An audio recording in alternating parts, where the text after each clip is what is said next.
too much, but you've been driving me crazy.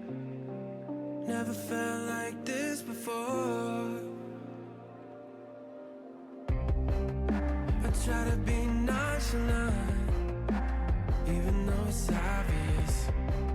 I can never help wanting more. Oh, slip into the dark and then we end up in each other's arms. There's no looking back, I gotta find a way to where you are. Make me your shadow. Wanna be with you wherever you go. You know I'll follow you. Only feel right when I got you close. Without you, I'm hollow. Wherever you are is where I call home. Make me your shadow. Your shadow.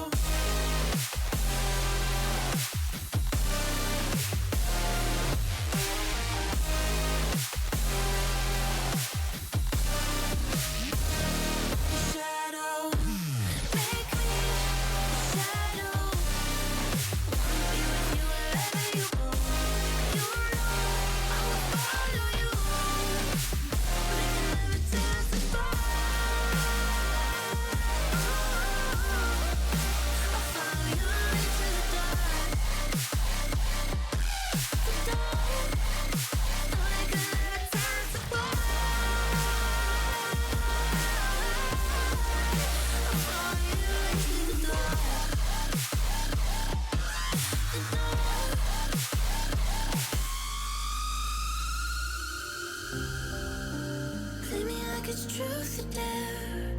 The way you're pulling me closer makes me wanna bear it all for you. Ooh, why don't you show me how much you care? Be the devil on my shoulder, 'cause I don't think we got a lot to lose. Ooh, make me your shadow. Wanna be with you wherever you go. You know I'll follow you. Only feel right when I got you close. Without you, I'm hollow. Wherever you are is where I call home. Make me your shadow. Your shadow.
When it's coming at you like monsters in the night, and you feel the danger that makes you wanna hide. When the cards are stacked against you and you're standing on the edge, now's the time, now's the time.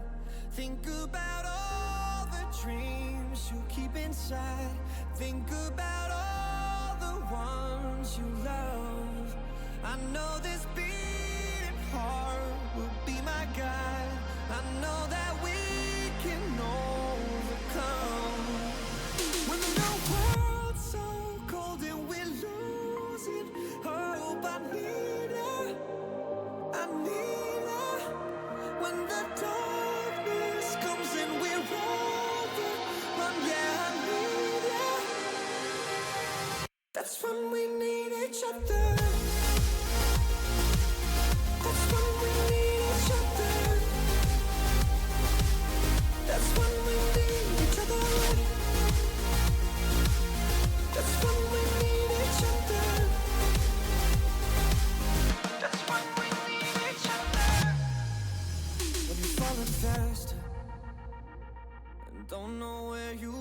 you feel the danger closer than your heart.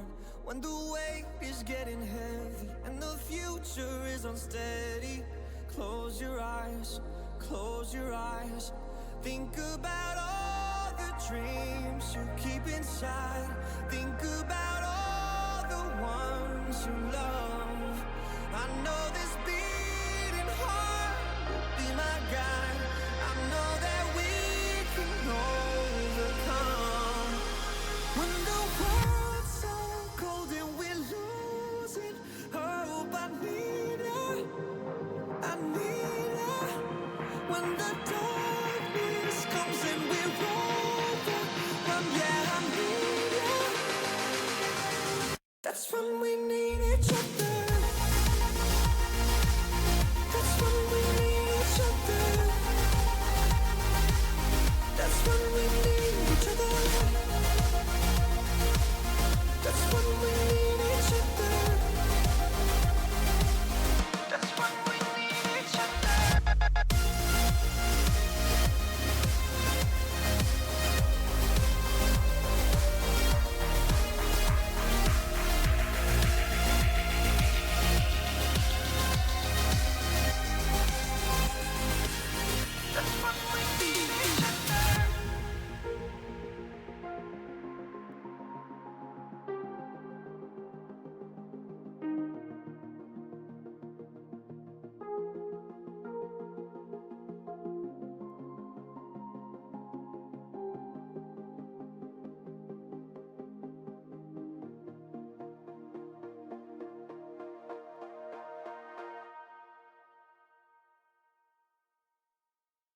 Hello, hello. Welcome back to another week. Another week of MCS action. Rising Star. We're back with my man, the myth, the legend. You know where I was going with that. Made everything we got. Made the beautiful MCS everything. Does so much work for the community that more often than not is overlooked. So I just wanted to start with hello, Stewie. We love you. Welcome. Thank you for joining us. And we're here for Rising Star. Yeah. He seems so excited. No, I'm thinking right now because I'm trying to like think how we're going to put some of this stuff into perspective. And more it comes from the how are we going to explain things as easy as we possibly can. Oh, that stuff. Don't worry about that stuff. That's the future. I'm not going to go into depth. I'm just gonna I won't like I'm not gonna look over it. Obviously, there have been some things that have been going on as of late. Can't really do much about it. Just do your absolute best as humans to be good humans for the day. Don't spread stuff that you don't mean because it's gonna end up backfiring on you all day long. But that's not why we're here. We're here to watch Rocket League. Regardless, I have to figure out how I'm going to explain Major One to everybody without an actual graphic to do it. Well, let's just say the format's ready to go. We're pretty much putting it together as we speak. It's not a big, not a giant change, but it's going to be a tough one. A long road for some of these teams. We're going off on a tangent here. Stewie.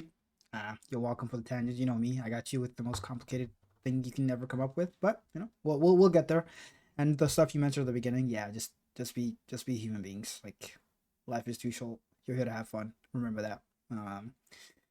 Yeah, just back to the action. We're back here today for Rising Star. First match of the day, we do have the St. Cloud Flash playing back to back on stream. That's why I had the jersey. We're watching them play back to back on the first two of the day. Might as well put it on. Might as well represent, even though I'm not on the roster.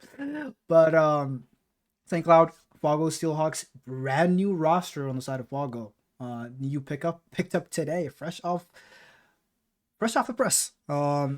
As the players are ready, we do fresh off the free agents list. Yes, that. We do have Fargo in the lobby. We are waiting for St. Cloud to grace us with their presence. Hopefully soon, TM, as we can take a look at the schedule for the day. As I said, St. Cloud back to back at 6, which is a minute ago, and then 6:45 against Fargo and Raiders. So we'll see their full run, see how they perform back to back on stream, how the pressure affects them. And then at 7:30 we have the Rochester Rhythm coming up against the Chicago Jungle. Both teams on a pretty damn good run so far. And then last but by no means least at 8:15 we will have Green Bay Knights, Bloomington Maulers, two top franchises. One of them general managed by somebody on the desk today. Hopefully, I don't think he's joining us for that one, but one of these days I'm sure he's going to cast his own team and we'll see some bias in there as he come back to us. As I said, we're waiting for one of the teams. I can yell them pretty damn quickly. Hopefully they can join up on the lobby, but one was good to go. Banger Rising Star action, always the best content. I love these more than any other tier. No offense to the other tiers, but yeah.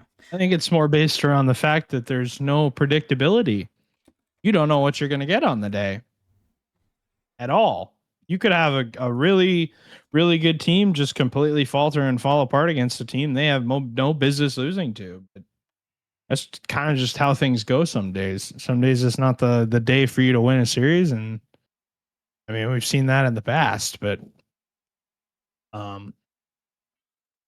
first series will be a good one. This will be a true test. Obviously, with some new rosters that have been put together in light of events that have taken place, the first one will be a good challenge for, I guess you could say, this new Fargo team. You're getting your money's worth pretty much right away. I mean, playing St. Cloud, who's middle of the pack standings, but has 2 wins on the season. Fargo is also middle of the pack standings. This is kind of it's kind of the true test of if you could make an early roster move, would it be worth it, right? This is your question and answer segment. Do I want to pick him? I have no clue. I mean, they looked. It's kind of up to AK, really. If AK wants to completely just pick the new roster, go right ahead. You can do whatever you want. The only thing I have for them is like Seppi, Seer, and Minty Merc, I think is their fourth. They were playing last week, and they looked absolutely immaculate. They already have a win under their belt without the supposed first rounder. They looked so good together, and now you add a player who potentially is a massive. St. Cloud, or is it Vago? It's Fargo, okay. With the brand new roster, new addition. Yeah, sure. Like I'm sure there's gonna be teething issues with the team, but I have to back them. And I mean, good segue into predictions. I think I'm gonna take the Steelhawks on the orange side in 4. I don't think it's gonna be close. Even though I've seen St. Cloud play and they look pretty damn good, and I'm wearing their jersey. A little bit of a Judas here, but wow. It's cool. It's the honest truth. It's the honest truth. That's just, you're speaking nothing but the truth. Yep. Wow. I can't believe you're going that direction. I really don't. I just don't see it. I don't see the decision making. I feel like I have to just go with the tried and true team. I'm going to pick St. Cloud. I'm not going to pick Fargo. I don't know. I just can't pick against a brand new roster. Week number 1, like, you're asking a team basically to just show up and win. That's really what you're asking. I just don't see it. I don't see how the first thing you ask of your roster to show up is, hey, you guys are going to play a team that's already won some matches. They're not 0-10, and you need to win in order for us to have a good seed going into the first major. Good luck. Go get them, right? No, it's just there's no guarantee here. There's no, we're not playing this match as if this is a free win, guys. This is your warm up for the rest of the season. We're far from a warm up here. We're, this will be a good test, but I just have to go with this St. Cloud roster. TKD, a player I really can't pick against. I liked what I saw from Ty. Almost selected him for my roster. So it'll be interesting to see what we get. But kickoff has been completed. TKD in a wonderful Fennec. A lot of colors there. Seer, Seppi, and Air MMV on the side of Fargo. And AK wanted to pick his good friend Seer's team. I had to pick against Seer for that exact reason. But regardless, the opening game should be fun. Should be quick. A good testing touch off the backboard. TKD, though, has the read and forces out a kind of a poor touch into the midfield that allows his team to just kind of clear the ball all the way down the field. That one's going to go right back down the field. Can Ty get to this? He cannot turn it. Air MMV scores the first and opening goal for Fargo. And Stu, you said good friend Seer. I mean, I do have one of my besties also in there. It's Seppi the first. No, your bestie is Seer. Okay. You just tell me who my bestie is, okay. Yep, you don't get to pick your friends. No, I just want to show some love to my man Seppi as well. Nope, somebody not allowed. Those of you who have seen the rings that we had last season, he designed them. Pretty chill dude. Because he does have an opportunity here, almost gets it, Ty able to cover. But it's been all Fargo with the early pressure, that cleared by Sky. Skylar giving them a lot of breathing room with Seppi, just taking his time, almost around 1. So far, Stewie, my prediction looks to be true because literally all the pressure has been the Fargo Seahawks. They may have overcommitted here. This guy's touched to the side wall. Air has to get something on it, keep this away from his goal, and does. MMB, brand new player, signed up for the league a couple days ago, already on a roster. No need to wait for the trade window. Special circumstances coming to his benefit as he looks to improve this Fargo team, which I have said they looked pretty damn good without a supposed first rounder. So a lot to live up to, a lot to show why you have a first round salary. As Ty does get a demo there, as Nikolai look to get a little bit of offense, maybe some style points from TKD as he gets one on the board. And my, what a shot, Stewie. I wanted to pick him for a reason. I got a little scared giving up the first goal, but it's a good answer and a good way to keep this game even as possible. Gonna use the sidewall to try and get one more touch. Ends up giving it kind of away though. Luckily, Skylar's there to clear the ball down the field. Ty wins the 50 into the midfield. That's a good challenge from Skylar just to keep up the pressure and or Seppi, and you can see the awkwardness that it creates. Seppi not too fully confident on that touch. As a result, St. Cloud retains possession in the midfield. TKD straight to the ceiling, but doesn't really get anything out of it. The ball ends up bouncing to the sidewall and creates a little bit of confusion on the side of Fargo as their first player just kind of decided to leave it for half a second. Ty just beats the challenge and wins it and fires into the back of the net. Yeah, St. Cloud just completely flipped this on its head. Of course, AK predicted team and they're just losing now. That side doubles the advantage, and in the first 30 seconds, they went from losing by 1 to up by 2. St. Cloud looks to get a stranglehold in this first game and take advantage of the teething issues for the Fargo Steelhawks, brand new team. As they figure each other out, hopefully St. Cloud is hoping that they can be out of sight by the time the Fargo Steelhawks figure out how to play around each other. As RMV takes it around 1, does get bumped with trouble. Sky able to get it away. A little bit of a double commit, a demo attempt on the goal, and the demo is there, but the shot is not good. It's still in the backboards here. Might have a shot, does. Fargo will not be too far away. They'll say they keep it close. Decent pressure, paying off. As I think I have the replay thing on, but skipping the plugin, but Seppi the first. Around 2, Ty is alone here. Sear battling down. Seppi battling down, goes missing. Sear shot blocked by Ty. Ty with a crucial interception there.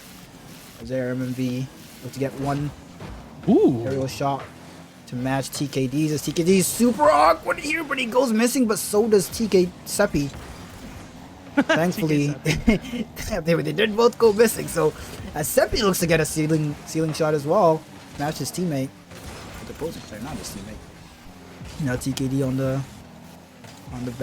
backtracking here.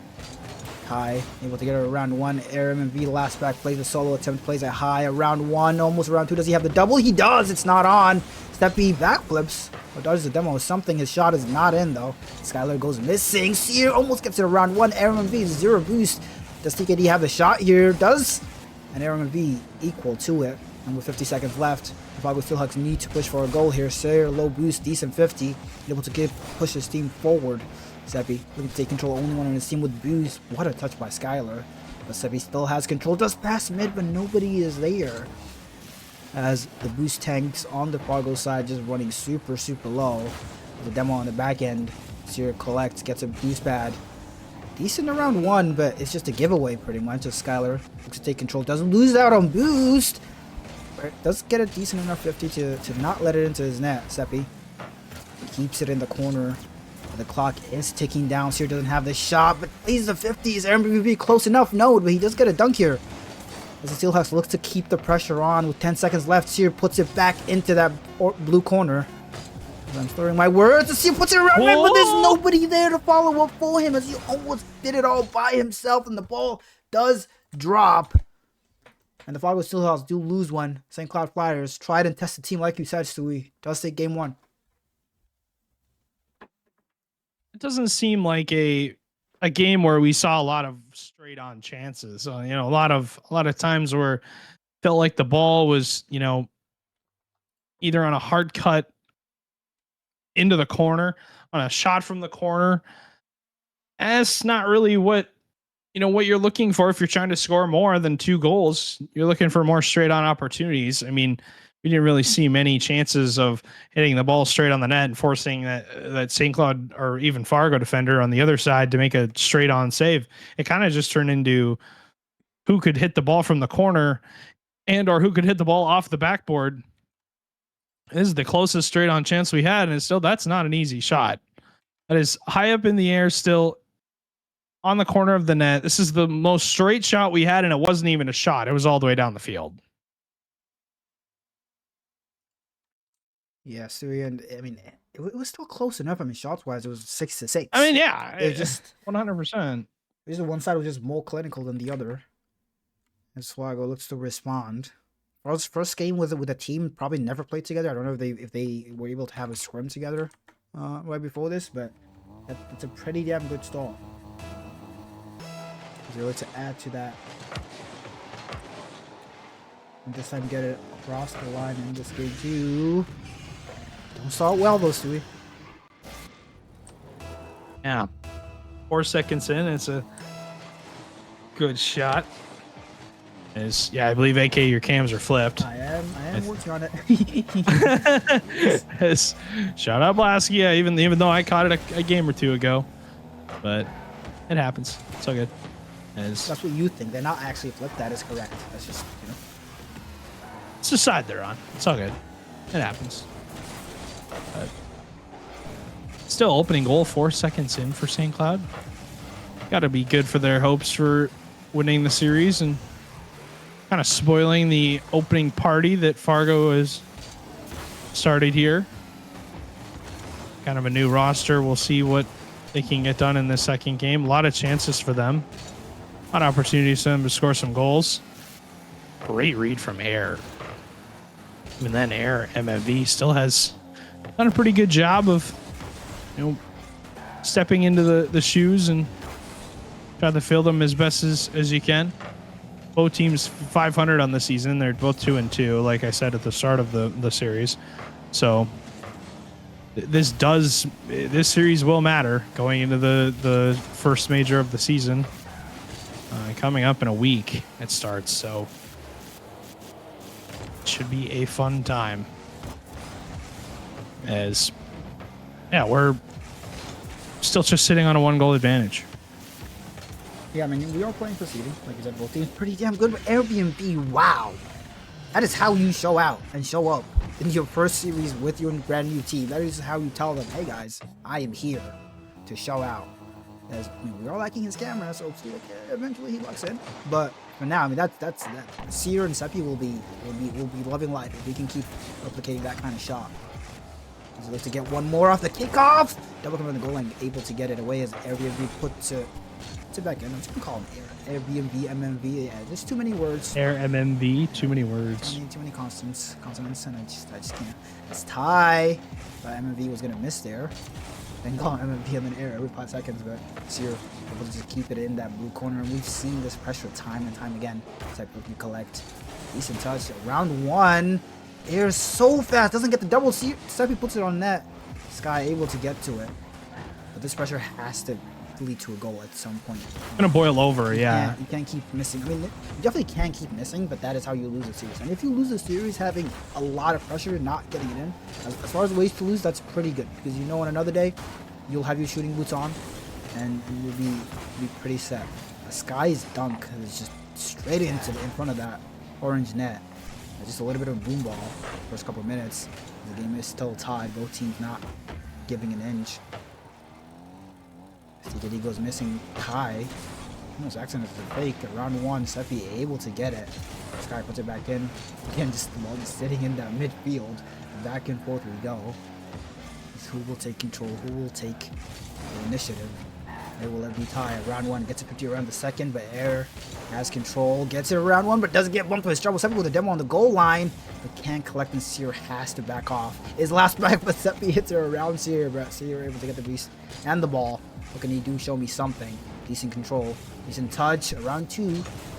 That wasn't bad. The power from his team's a little slow, but TKD just has an open net to shoot at here. As the ball just flew in front of that orange half, TKD with a redirect. We will not be watching that replay. Maybe next time, as I will remember to plug it off after this. I think I'll remind you. I'll give you a reminder after this game, for sure. 90 seconds now. Sears straight to the other half of the field trying to tie up the game. And we've seen some flashes of brilliance from this Fargo team. They aren't going to go away just yet. They're going to have a chance here. Seppi down the field. That just ends up being missed completely by both defenders for St. Cloud. What in the world happened there? JB, you tell him to stop skipping the replay. We won't get a replay of it. No idea what ended up happening here. Skylar flip reset. That's going to be on target. Gets a dunk. It's going to go back in midfield, but Ty really can't just make the touch work. It's the dunk instead. It's going to go to the sidewall. Now out into the midfield. Way up there. Almost to the ceiling. Doesn't hit the ceiling, though. It's a 50-50 into the corner. This is going to end up happening here. Ty almost around Seppi, but 50 seconds now. Huge demo from Ty. Air going to eat that demo. He's up going into the sidewall. Now into the midfield. Again, another pop touch. Huge clear. Fargo almost go all the way down the field. Seppi eats a demo, though. This Ty just fakes out Air. Air on one more. Ends up getting a shot. Direct from Skylar. We'll go into the midfield and be essentially turned away as a huge stop and a huge save from Seppi. I mean, I am noticing a lot of just boost issues for the Fargo Steelhawks. We saw a little bit of it in game 1, but this game it's been pretty damn extreme. As this might be an opportunity. They do have a little bit of use here, does. TKD able to just collect, even with low boost, this has so much control, so much patience. The kind that just comes with just playing this game for so long. Uh-oh. Veteran of MCS is the shot coming. A lot of people jumping for that. And the Fargo Steelhawks net is not busted that one time. They just wanted to make sure. We do have to into overtime. As Sky will get Flyers started on the offense. Round 1. That shot is bouncing. Pinch coming out from Seppi and Air. As this ball now, TKD has to get a touch. Goes missing. Seppi's shot is high. Does Sear have it? Does! What a save. Is there a follow-up? There is. And the Fargo Steelhawks get a game on the board. The replay is gone. Bye-bye replay. Wow. Well, the series is tied. Fargo have life in them. And now a huge series win here. AK, don't forget to turn off the plugin. There you go. As yeah. Tell you what, it can skip you in a second, but regardless, tied up at 1 now. I mean, I don't know. There were some shots I think that should have gone in for St. Cloud. Obviously, they were playing a ton of defense, a lot of opportunities for them to, get some of these goals. This goal, though, from Seppi, it should not have happened. I don't know what happened there with Ty on that shot. I'm very confused as to why that one found its way in. This one was just a simple cleanup from Air. I mean, this overtime goal, it completely came from just either, a triple commit, a double commit, or just a blatant miss on the goal line. If St. Cloud clears up some of the snakes, they're probably up 2-0 now. Yeah, and I mean, I'm really impressed with what I'm seeing from Air. Especially, Sear looks absolutely immaculate, and Seppi does as well. But we saw that from them last week. They just didn't have that killer edge, and it seems like Air might be giving them that. At least I'll be hoping this will carry on, as he had 660 points per game that match to lead his team to victory in LT. As Sear will look to start off on the front foot for once, as they have conceded first in both games so far. Seppi on the sidewall, like a fly past mid. Air has it. What a play. Seppi just slowing the play down so much. Just one pop touch out. Almost a double passing play. Air to Seppi, Seppi to Air, and Air to the sidewall to himself. As he carries on the momentum of that overtime win.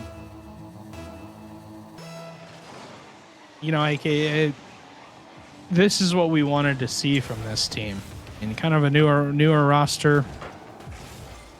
Still trying to find their guards with each other, but so far they've done pretty darn well. We've seen some really, really great plays out of them, especially some of the cleanup touches. It seems like they're kind of always ready, always there, ready to make the play. Seppi kind of just barreling into the defense, trying to create some havoc. TKD eats a demo as a result of that one, as he is sent to the scrapyard and on to respawn.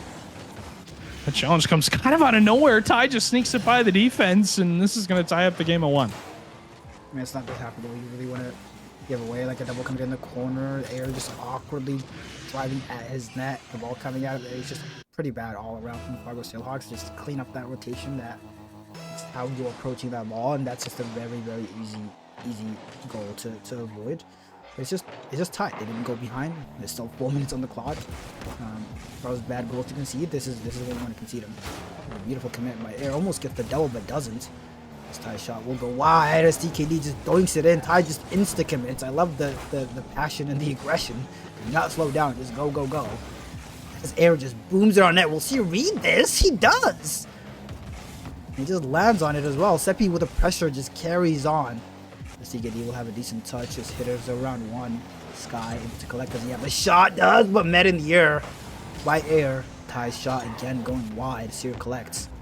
With both teams just leaving it all on the field. Nobody's slowing down. Everybody just going. The CKD, does he have the shot? Doesn't, but that might just be open. As Seer is the first to get back to it. Them on the goal line. His air is down. Seer is awkward. Seppi is just spawning, and the shot on net. Seppi able to get it to it and just block it out, and the parity will stick, but Seppi can't get that one. Unfortunately, puts it in his own net. Too fast, too little boost, too close to him to do anything about it. Skylar, pretty damn good shot, and the Flyers have the lead. I mean, still plenty of time for Fargo to get their bearings again and get back to what they were doing. But, you know, we'll see what ends up happening here. Good challenge from Skylar to get that clear. Seppi's going to have to kind of sit on this and work with what he's got. Not a ton of boosts. Ends up getting some huge help from Ty on the back line. Or Seer, excuse me.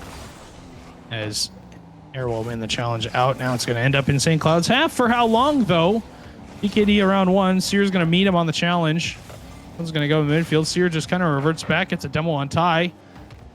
But a big block as the ball still stays in Fargo's half. It finally gets out with Air. He's been kind of the clear guy.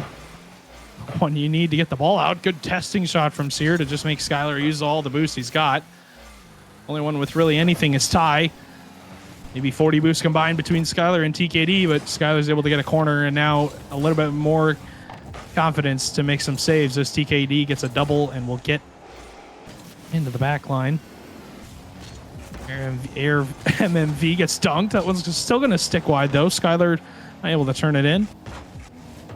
As Ty's going to crash down on the boards and try and keep the ball in Fargo's half and just keep this lead with 2 minutes to go. You don't need to score any more goals. You've got enough, but sometimes the best defense is more offense. And I think maybe St. Cloud is realizing that as they want a little bit more. They keep getting the ball into this Fargo half. Just seems like Fargo can't set anything up for themselves. As Seppi will eat a demo. He'll be back on respawn. Responds right next to the ball. Was able to win a challenge, but again, on the case is St. Cloud in the midfield line, just holding it down, grabbing each midfield boost, making it more and more difficult for the Steelhawks to get any sort of extended play where you're even you get one touch, you're not getting a second because you don't have the boost to follow it up. And they've had pressure, but nothing. I haven't seen a really good opportunity yet. Goal, as this might be one. It should be one, and it is. CKD able to take advantage of the overcommit by the Fargo Steelhawks, which is, I can't believe I'm saying that, given that it's been St. Cloud that's been throwing caution to the wind. Just complete full attack, but Fargo was behind. Maybe they felt like they needed to push a little bit, and they were still too aggressive, too little boost. Last man couldn't do anything about, and TKD just rolls it into an open net to double the advantage. But yeah, St. Cloud is just so aggressive, almost unnecessarily, but it's working. They do have the pressure. I do wish they would play a little bit more as a team. Maybe like hit the ball off each other a little bit more. Maybe get a little bit more quality opportunities than they are, which is a lot of just midfield pressure, which is good. You're pinning the other team back, and not in your half as often. But eventually you need more as that 50 maybe. Giving a little something as Air will collect. We'll have boost to the side while we have seen him be potent in the air. That's beautiful carry. But TKD this time shuts it down. So that's no more. As here with the dunk. This is just bouncing awkwardly as Ty has to get a decent touch. Does. As the shot attempt just comes in from Airbnb's dive. As I don't know who that was. Was that Skylar just driving, assuming like they have time to collect that ball? You never have time. Not in Rising Star. Not when Air is on the pitch. And Fargo is within one, and the close nature of these games just has been constant. Like there's not a single blowout for anybody. As both teams just look so equal. As that's just behind TKD.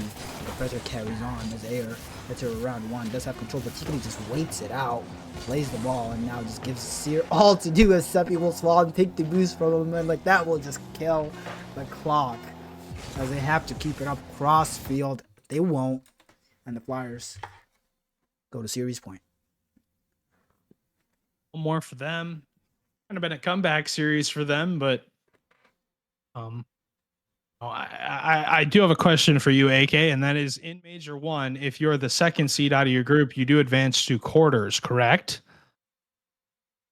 And it's the third and fourth seed that go to quarters, or is it elim round? The fourth seed in a group, if you're talking Rising Star Chow, the fourth seed is eliminated from week 2. 12 teams make week 2, and then second and third seeds are in the quarters. Okay, and we'll figure that out when we have another time. But I'm just confused. But for anybody who cares, that is just open up the MCS rulebook. There is a sheet linked with every detail you could possibly imagine that you'd want to find. So go for it. Because I don't know if I'll have time to do this, but let's see if I can speedrun it. What is Utopia? But yeah, I'll see what ends up happening here for yeah, it's just interesting for sure to see how majors and everything work this season. It'll be a long season, lot to work through here for everything. But major number 1 happening after this week, so it's for all tiers. It's 2 weeks. It'll be a group stage and a playoff week, obviously, and it will be fun for sure to see what ends up happening in that. Some points up for grabs, but remember, it's only the first major of the season, so every single one of these matches still matters too. And I hope that's what you're telling your teams, because you want them trying as hard as they can. Sear with a good shot at the midfield, as that one's going to bounce off that sidewall. Great touch from Air, just gives Sear, basically tees it up, lets Sear shoot the cannon, and that one's going to go right to the back of the net. I think you hit the nail on the head, too. Like the point of the format we're going for, I mean, in all majors, in both majors this season, is more games, more fun. That's the aim. That's the goal. And I definitely think the format we have will have at the very least that. Hopefully that the reception to that will be positive. I mean, the Seer will just get an opening here, a freebie. As somebody from St. Cloud maybe just not paying attention. A little bit too slow. TKD gets dunked out, and Ty just a little too close. The ball just came at him too fast, and he goes missing. And Seer just says, "Thank you very much." As Fargo are up 2 in a game they need to win to stay in this series. But yeah, I mean, the reception to as Fargo will just get another freebie here. And I don't know, maybe St. Cloud is doing this for the content. They're on stream back to back, so that maybe they want to go to 5. Just more extra airtime, even though they don't have cams on. But Air will say again, thank you very much for the freebie, and Fargo up by 3. And surely now, with Seer on the pitch, the demos you'll be getting on that midfield, the chaos will be causing with Seppi, with the big clears, with the cuts they'll have, Airbnb, the control that he'll have. Surely you can't lose that 3-goal lead just to put extra pressure on him. Why not? Maybe a little bit of the cash workers to make this game a little spicy. See Air able to get that away. TKD takes control. Playing the solo touch, playing the pass, beautiful touch, but his team did not trust that. And Skylar now looks to keep it back in, does get dunked by Air. It is low boost, and we've said that time and time again. If this Fargo team can figure out how to hold on to that boost, they are absolutely. They're gonna score dangerous. more goals. Yeah, they're gonna have more chances. And we'll just see kind of how things shake up, but it'll be very important for these two teams.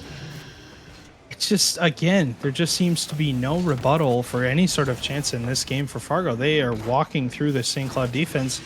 And where was this last game? Where was this during the first game? Felt like this Fargo team should have won probably a couple more games in this series, and they could have been done with it by now.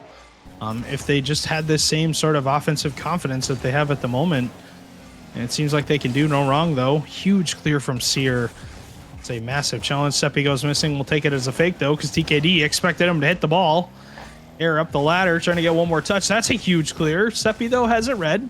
Had first touch to himself, but can't fall on the second one. Boosting up just a little bit too high. And that kind of threw off the angle there. Skylar's going to sky this one to the backboard. Anyone in there to read it?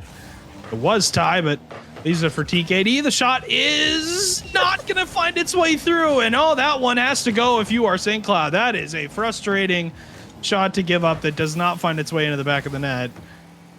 as you win the shot, you win the 50-50 after the shot. It goes post to post and no to no and not in the net. I was looking at Seppi's POV, the camera there, and he's just leaning off his chair, almost fell off. I'm looking forward to seeing that clip later. But I mean, yeah, you said it. Like, Fargo was just giving away too many goals. They've locked it down. They're following each other pretty damn well, and now it's St. Cloud that can't seem to. That dunk will be a pretty damn good start, but the ball is not in. Does TKD have it? No, he doesn't. It's Fargo now, the ones with making the mistakes, making the misplays, the touches, not following each other too close, missing open nets like that. As it does look like this game is just all Fargo.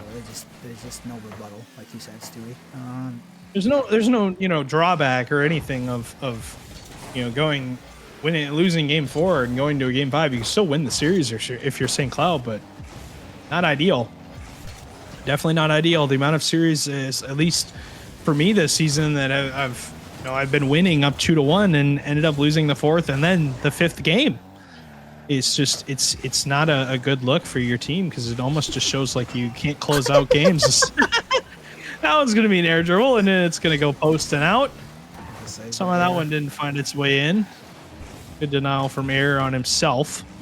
Seppi to the backboard.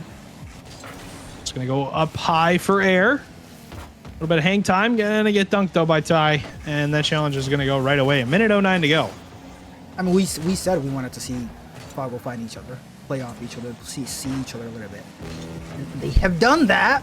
And, like, the pressure they're putting on this blue team, St. Cloud, is just too much. St. Cloud is just stuck on the sidewall on 0 boost.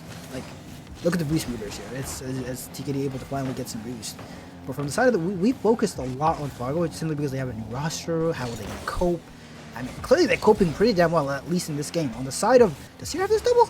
He does! Oh no! As he leans back his head, a little monkey moon tilt maybe.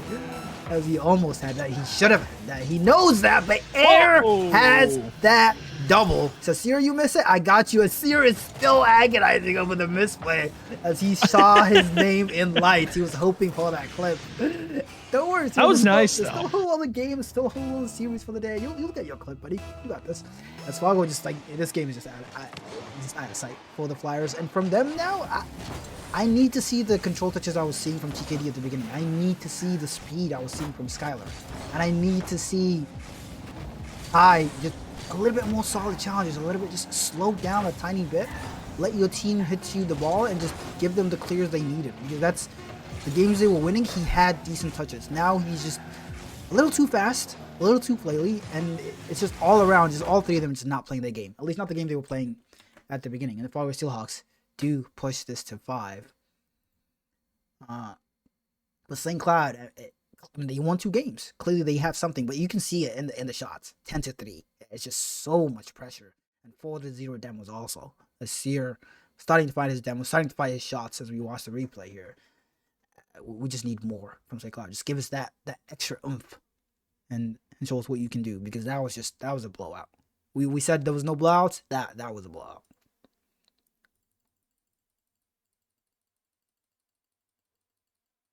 What sort of changes do we see here, AK, from this St. Cloud team going into the 5th game here?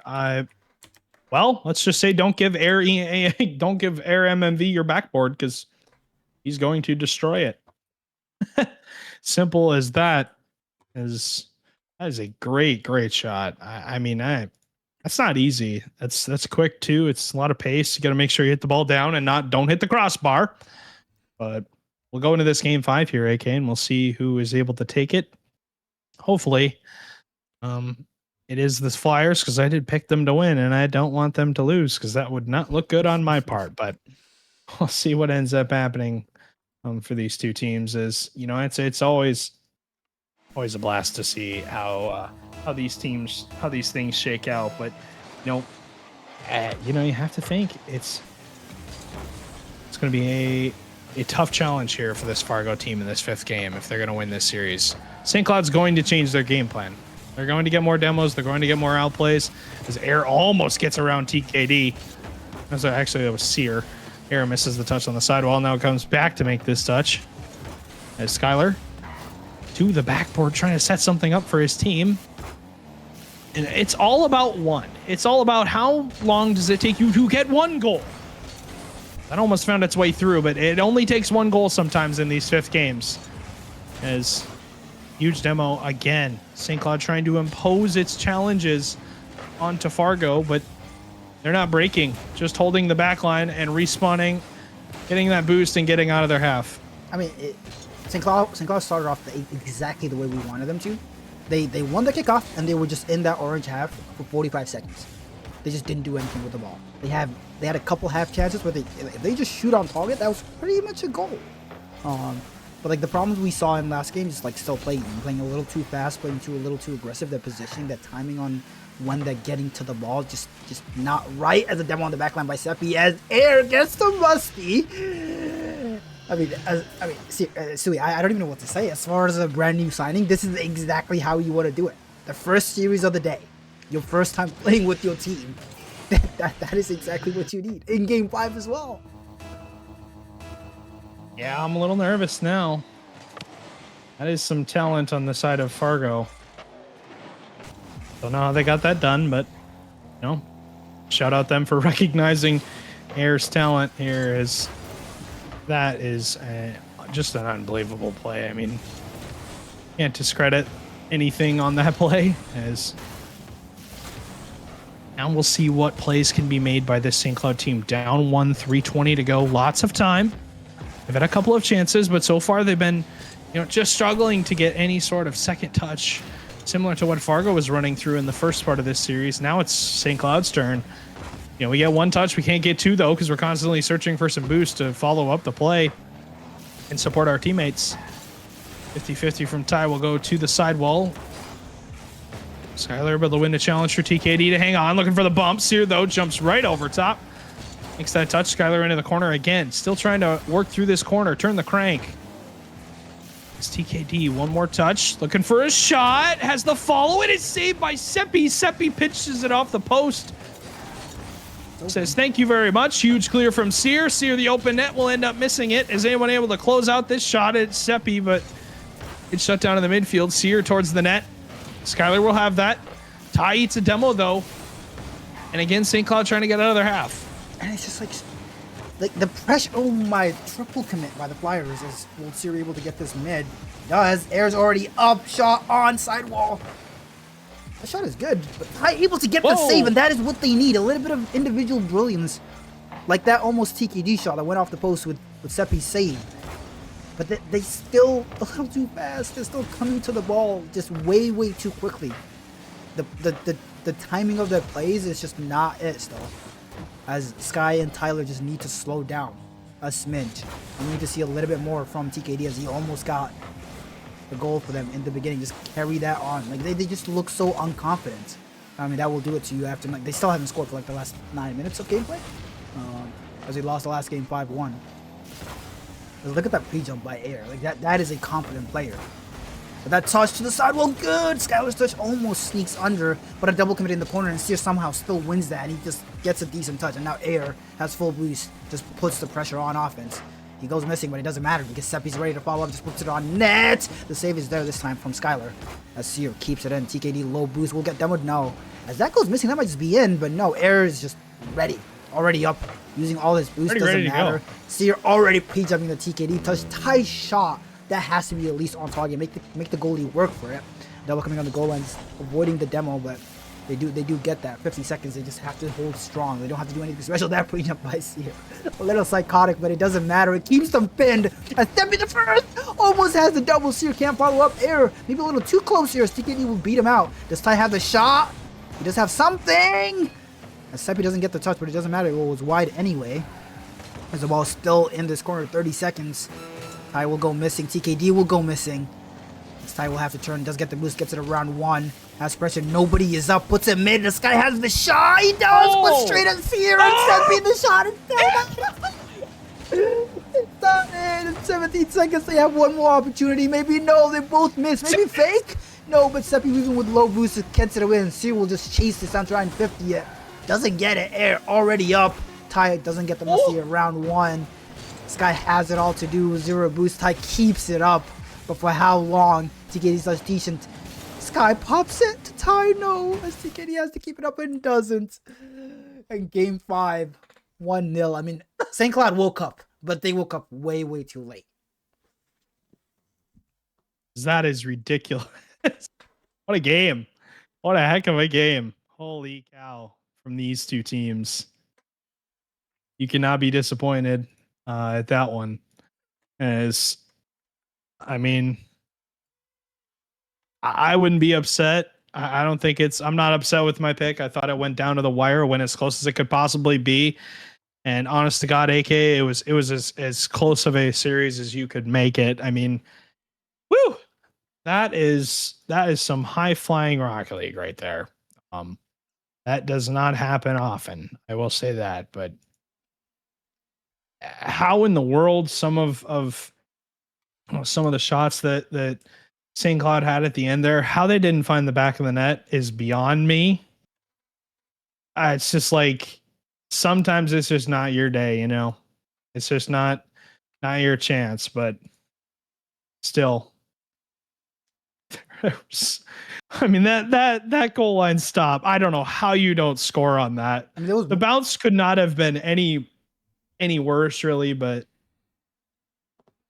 I still think it was not impossible. I mean, there was multiple. Like they did it. Like it happened again. Like I think it was just a Seppi also on the goal line in like game 3. But yeah, it's unfortunate. But like you said, Suey, they woke up at the end. They couldn't push it through, but what we saw for them in the last 30 seconds, if they do that in this next series, they are back on stream again. I have full confidence in them. I do see the next team, the Brainerd Victory, already in cams ready, so that should be exciting. But we will be back after a quick short break because we are running a little late, but we will be back with, I believe, the Brainerd Victory against the St. Cloud Flyers back on stream after losing in 5. How will they respond?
Hello, hello. We're back.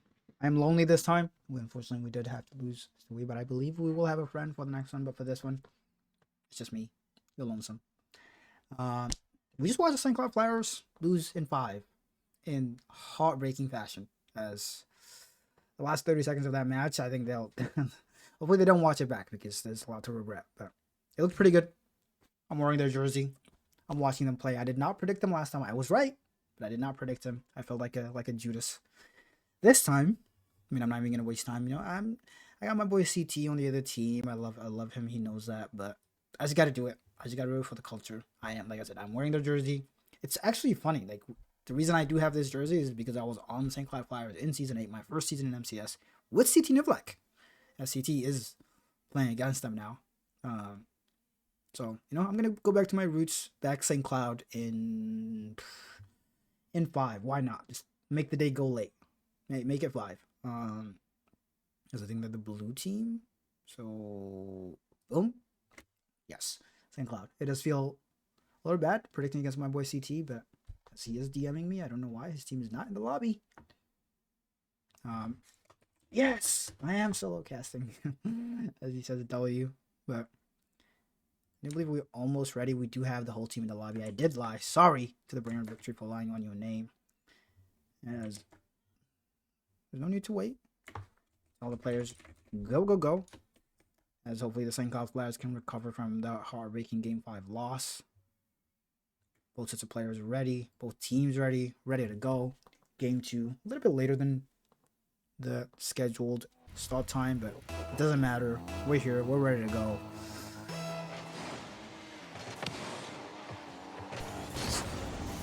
St. Cloud and Brainerd go at it. Terrible streamer. I do not have Brainerd's record up. But it took me 5 seconds. I do have it up. Brainerd is 1-3. My record says 0-3, but I know they won one. I guess we just haven't updated it on the back end on the website, which we will do. But they are 1-3. CT Nivlek. CT Nivlek, Windy, and Blockbelt. And that was a sweep, so maybe they have to go to 0-3 to start their season. Maybe they're on a run. We just watched St. Cloud lose in 5 again. Heartbreaking fashion. I'm going to keep saying that because that was so sad. They looked absolutely primed and ready. As if you're going to go into a next series, that is the way to do it. Obviously, you'd rather win that Game 5, but doesn't matter. They're here to go. This Raider team will be... I'm excited to see how they match up, because Air and Air on Fargo still has... When he goes missing on St. Cloud will start us off. Skylar able to follow up.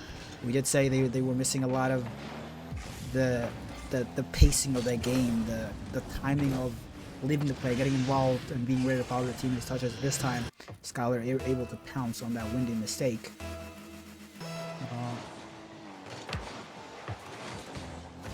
I forgot what I was going to say, so we'll carry on as Ty looks for the infield pass but keeps playing it even though his teammate was up.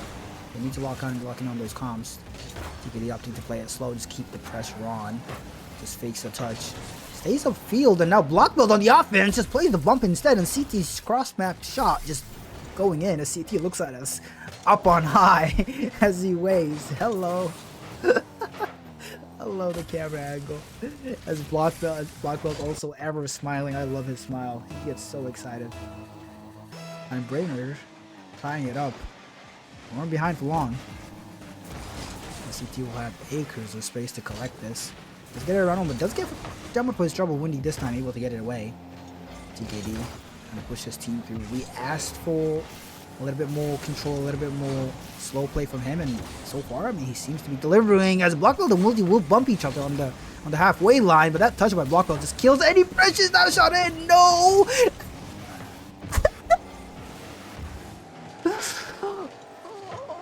And the Flyers' goal line woes continue. Oy, oy, oy. Because I have no words. That was... I mean, I have had no words for them all day. It's just unfortunate what's happening. I just can't smile shot when the net is open, the ball is at the goal line. The defense definitely looks better. The follow-ups and the touches looks better. Their midfield play, I mean, they look like a team. Will that be enough? With them missing the shots they're missing. Yes, TKD, what a skim touch! And Skylar, again, in the right spot. TKD not able to follow it up himself, but Skylar was ready. He saw the touch and just read where he was going and just instantly drove at it. Who's not to shoot at, puts it in the corner and makes sure nobody can get to it. And Flyers have the lead back. What a touch by TKD. I'm looking forward to watching that one. That thing just flew. As Wendy looked to answer right back. Decent touch. What a save by Ty. And we asked for more solid touches from Ty. He is delivering. This Flyers just firing on all cylinders right now. The only thing they're missing is the open net shots. But everything else we've asked for, they are giving us. As I don't know if Brainerd has played already today. And if they have, how this series wins, but they look pretty confident. They look pretty solid. As CT Black almost gets the scoop. He has a shot here. I don't know how he was allowed to shoot that, but it doesn't matter. As Wendy probably just stick this back to his corner. Plays time. The touch just gets away from him, but Blackwell able to cover him. TKD playing the bumps on the back end. Maybe a CT might just have an open net here. As Skylar able to follow up, but no, he can't get to it. I thought Skylar recovered in time. Blackwell just beating out Ty. I dunk attempt and CT just slots it. Just far enough. So Skylar can't get to it and waves at us again. W posture. We love that. Windy, fix your posture, buddy. CT needs to give his teammate a little tutorial, maybe. Speaking of the man, the legend, the MCS champion. Was Windy an MCS champion, actually? Now that I think about it. Or is it just CT on this field? Actually, TKD also, I think it is. I do have a sheet that records all this. I should have that. I really should. And I will. In a moment, as when I plays it low, the dunk by Sky. I thought I was heading netward, but it wasn't. TKD. That thing just goes straight to the net. Windy this time able to it. What a skim touch by block belt. CT will chase this down. Plays the fake. Windy low boost, but he does follow it. I love the aggression. Doesn't matter if you have boost, you can get the touch. The CT pass mid, fakes it out. Block belt almost the pinch attempt, and Windy now has to backtrack on zero boost. Has to play his time. We'll get his boost linked. But it doesn't matter, but he still has the follow up. Zero boost. As long as you get a perfect touch, that's all that matters. A double commit here won't matter because Ty will just dunk out CT. And as Brainerd back on defense, we'll stay on that. TKD alone here. Decent 50 for him. Ty collects. Rid of midfield pressure from both teams. Just back and forth. That touch by CT probably saving the goal, but Windy able to block Skylar here, who fakes it out. Probably gets called out by TKD. TKD is not able to get that. Windy around two, perhaps. CT might just have a shot. No, leaves it for Blackwell, who doesn't get dunked. And if TKD can get to this fast enough, might have a shot. Does. Blackwell able to get back to it. It is still up in this orange corner. CT will hope this ball just dies. Maybe get a shot of their own. No, we will head it to overtime. Game 1. I mean, St. Cloud just got out of a close series, and now they're back in a close series. I don't know how they're feeling, but I'm them. I'm feeling primed. I'm feeling warm. As long as I hit my shots, got it. Windy. There round 1. He'll follow it up himself. Just insane aggression. The jump good enough. Blackwell pushed down mid to nobody, but it doesn't matter. CG's just waiting back. Reserving boost, but he does get dunked out, and Blackwell has to cover. Any shot on net there would have been extremely dangerous. The proof it doesn't land. But it doesn't matter because they're all just going. And St. Cloud just can't read who has it. And double attempt by Windy, not in.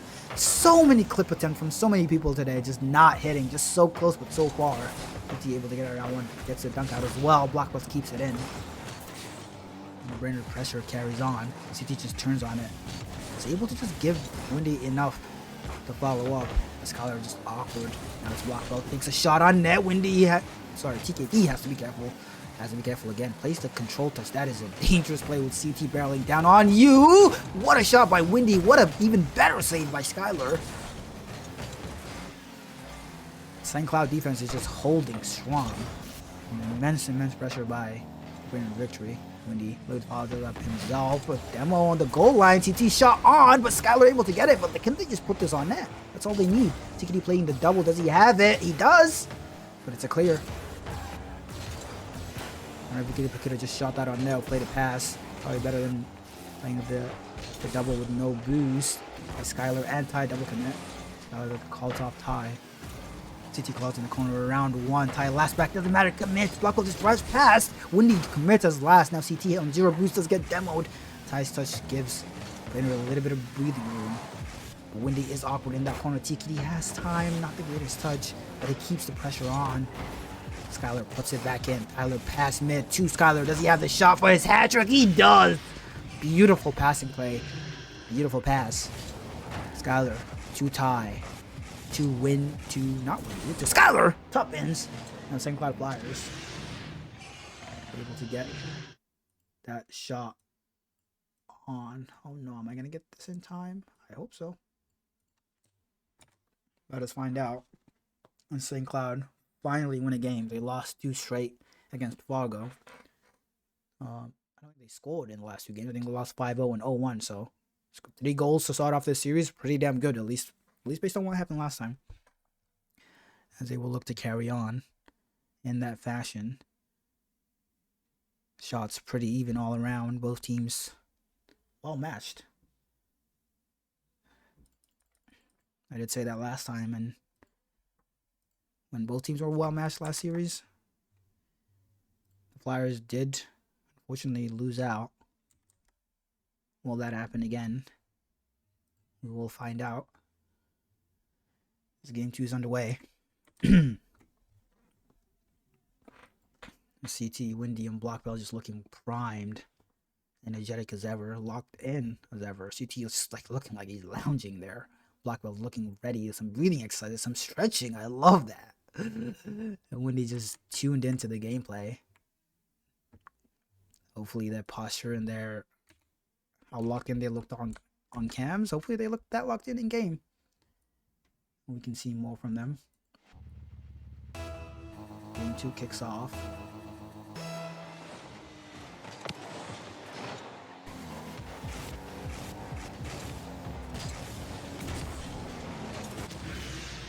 Six seconds right off kickoff. Skylar, who had all 3 goals for the Flyers so far in the series, makes it 4. Beautiful ceiling shot. CT Lobos can get to it. Windy tries a little too far forward, can't recover in time. And it's St. Cloud starting on the front foot again in the first few seconds. Blackwell, decent touch. Windy already up, nobody else up, but the shot is wide. Beautiful control touch by TKD. Does get CT to commit. The ball just stays in this blue corner. Ty plays time. Tongue twister right there. Skylar, a decent touch. Skylar just looks so locked in both ends right now. Beautiful touch by Ty. What a save. TKD shot was goal bound. Beautiful team play. But CT able to get the save, and what a pass! What a shot! What did I just watch? A CT just passes it off the butt of his car and shoots it off the butt of his car after the immense save on the other end. CT give like highlight reel play right there. Wow. I mean, if CT can keep doing that, Hitter to well in this. Black belt takes it around 2. Last man TKD commits.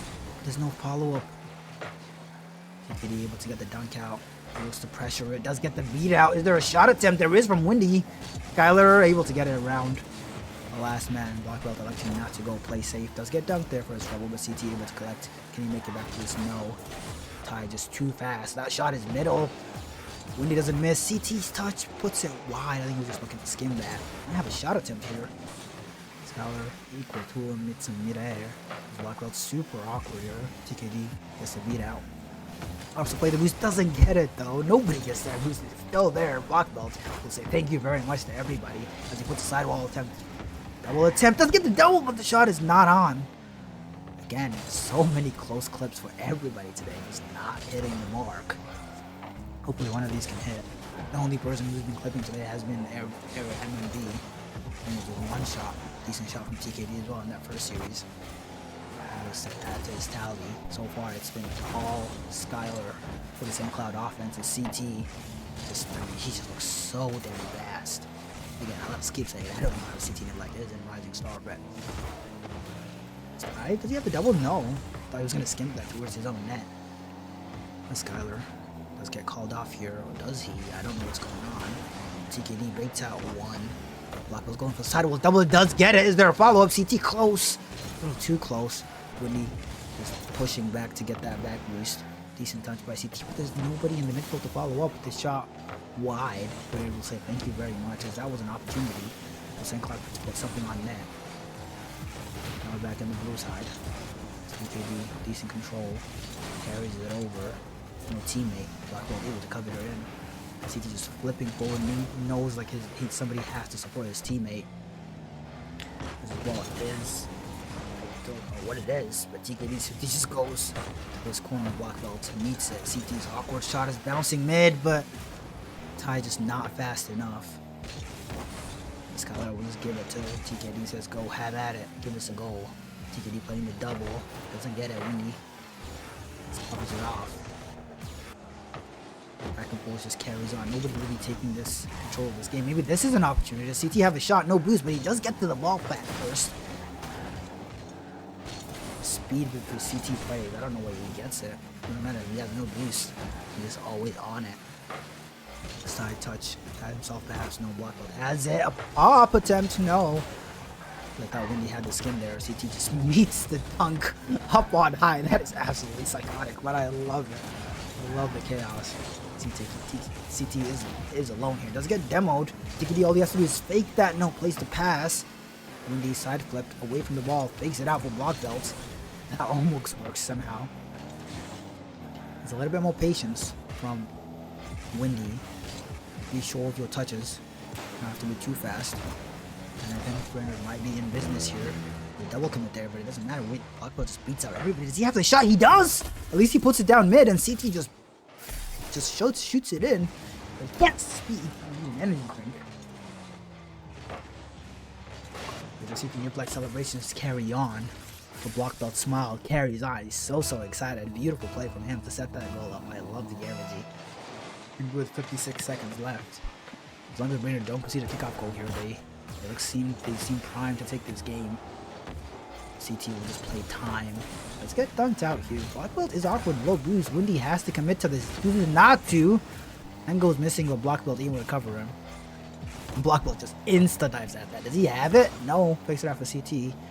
Up on high to the backboard. Big booming clear by TKD. Skylar collects. To see him perhaps around one. That shot is on. CT able to cover it. Has a bump maybe on TKD. I don't know what I just watched. But it doesn't matter. Skylar keeps it in. CT nip like so fast. Going for the double himself. Doesn't get it, but it's a fake. Windy shot wide. Is block belt there? No. Skylar just pops it high. Make sure no shot is coming through. The speed with which block belt jump there. I love that. As the clock is ticking down, and St. Cloud have to go cross map. Not like this. And Windy's just jumping for that. Just keeping the pressure on. Brainerd know all they need to do. Maybe they just get one more for the road. All they need to do is just let it drop. It does. And we are tied. And shades of the first series. If I'm a St. Cloud player, I'm just thinking about how, we won game 1 in the last series too. And then we lost game 2. And then we won game 3 and then lost back to back. But hopefully they're not, bad mind like me and thinking of the negatives. Seem pretty good. Just, again, I feel like I'm just repeating myself, like a lot of deja vu, which I guess it's gonna happen when we're watching the same team play back to back on stream. But a lot of the same mistakes plaguing St. Cloud. Where's the TFH 10th anniversary? Found it. I will say though, there's also like a debuff that not a lot of people know about, and that is the no cam debuff. Look at these guys. In the last series, 2 players had cams on. They won. In this series, I'm just saying. I don't make the rules, but maybe St. Cloud just needs to invest in some webcams, give us some content.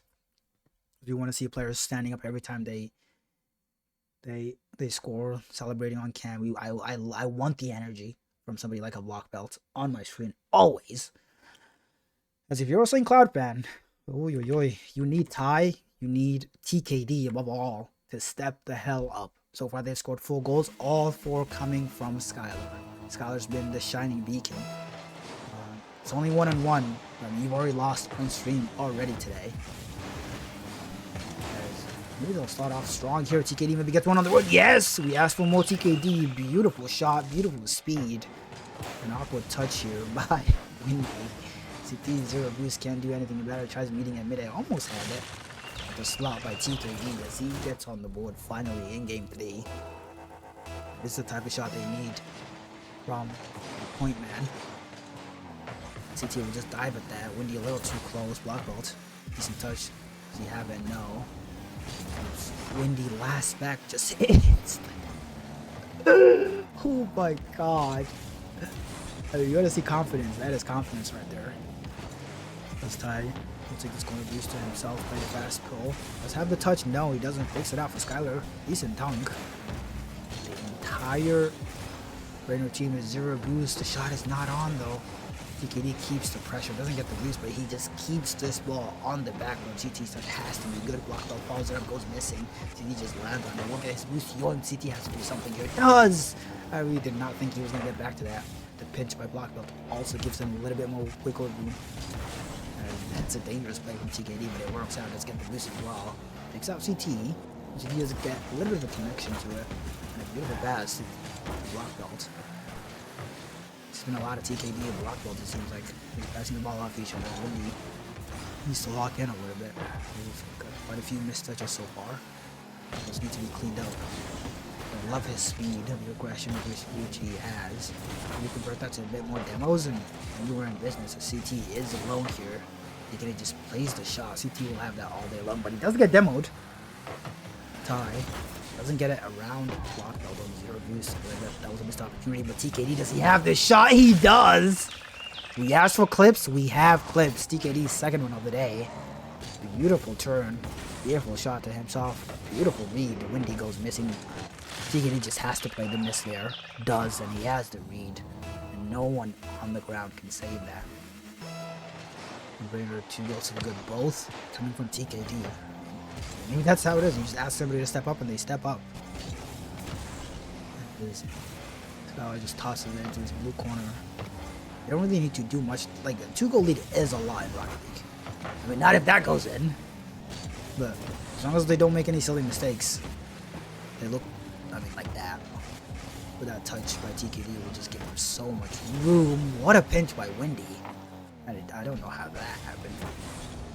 CT on sidewall plays the mid pass. Block belts. Does get bumped by Windy there. Folds him down a bunch. TKD, beautiful dunk, calls it up himself, playing the double off the ground. No double commit. Windy doesn't have another touch here. Or does he? No. He's got to come back to the backboard. Block belts touch. Able to just give them time. They need space, they need time. That's what they need. CT knows that. He plays the time, almost gets demoed. Is there a shot? There is. As block belt has to get it and does. Windy just says, get this out of my half. We need to breathe. As he still don't have boost. CT finally able to collect boost. That shot just high. Now Windy had that touch. CT awkwardly thought that was rolling up the sidewall. Now it's just the Flyers looking so confident in every single touch they get. As should there be a shot here? CT just gets a demo there. CT knew is off the field. The net is open to shoot it. Nope. CT spawned. He's not gonna score again.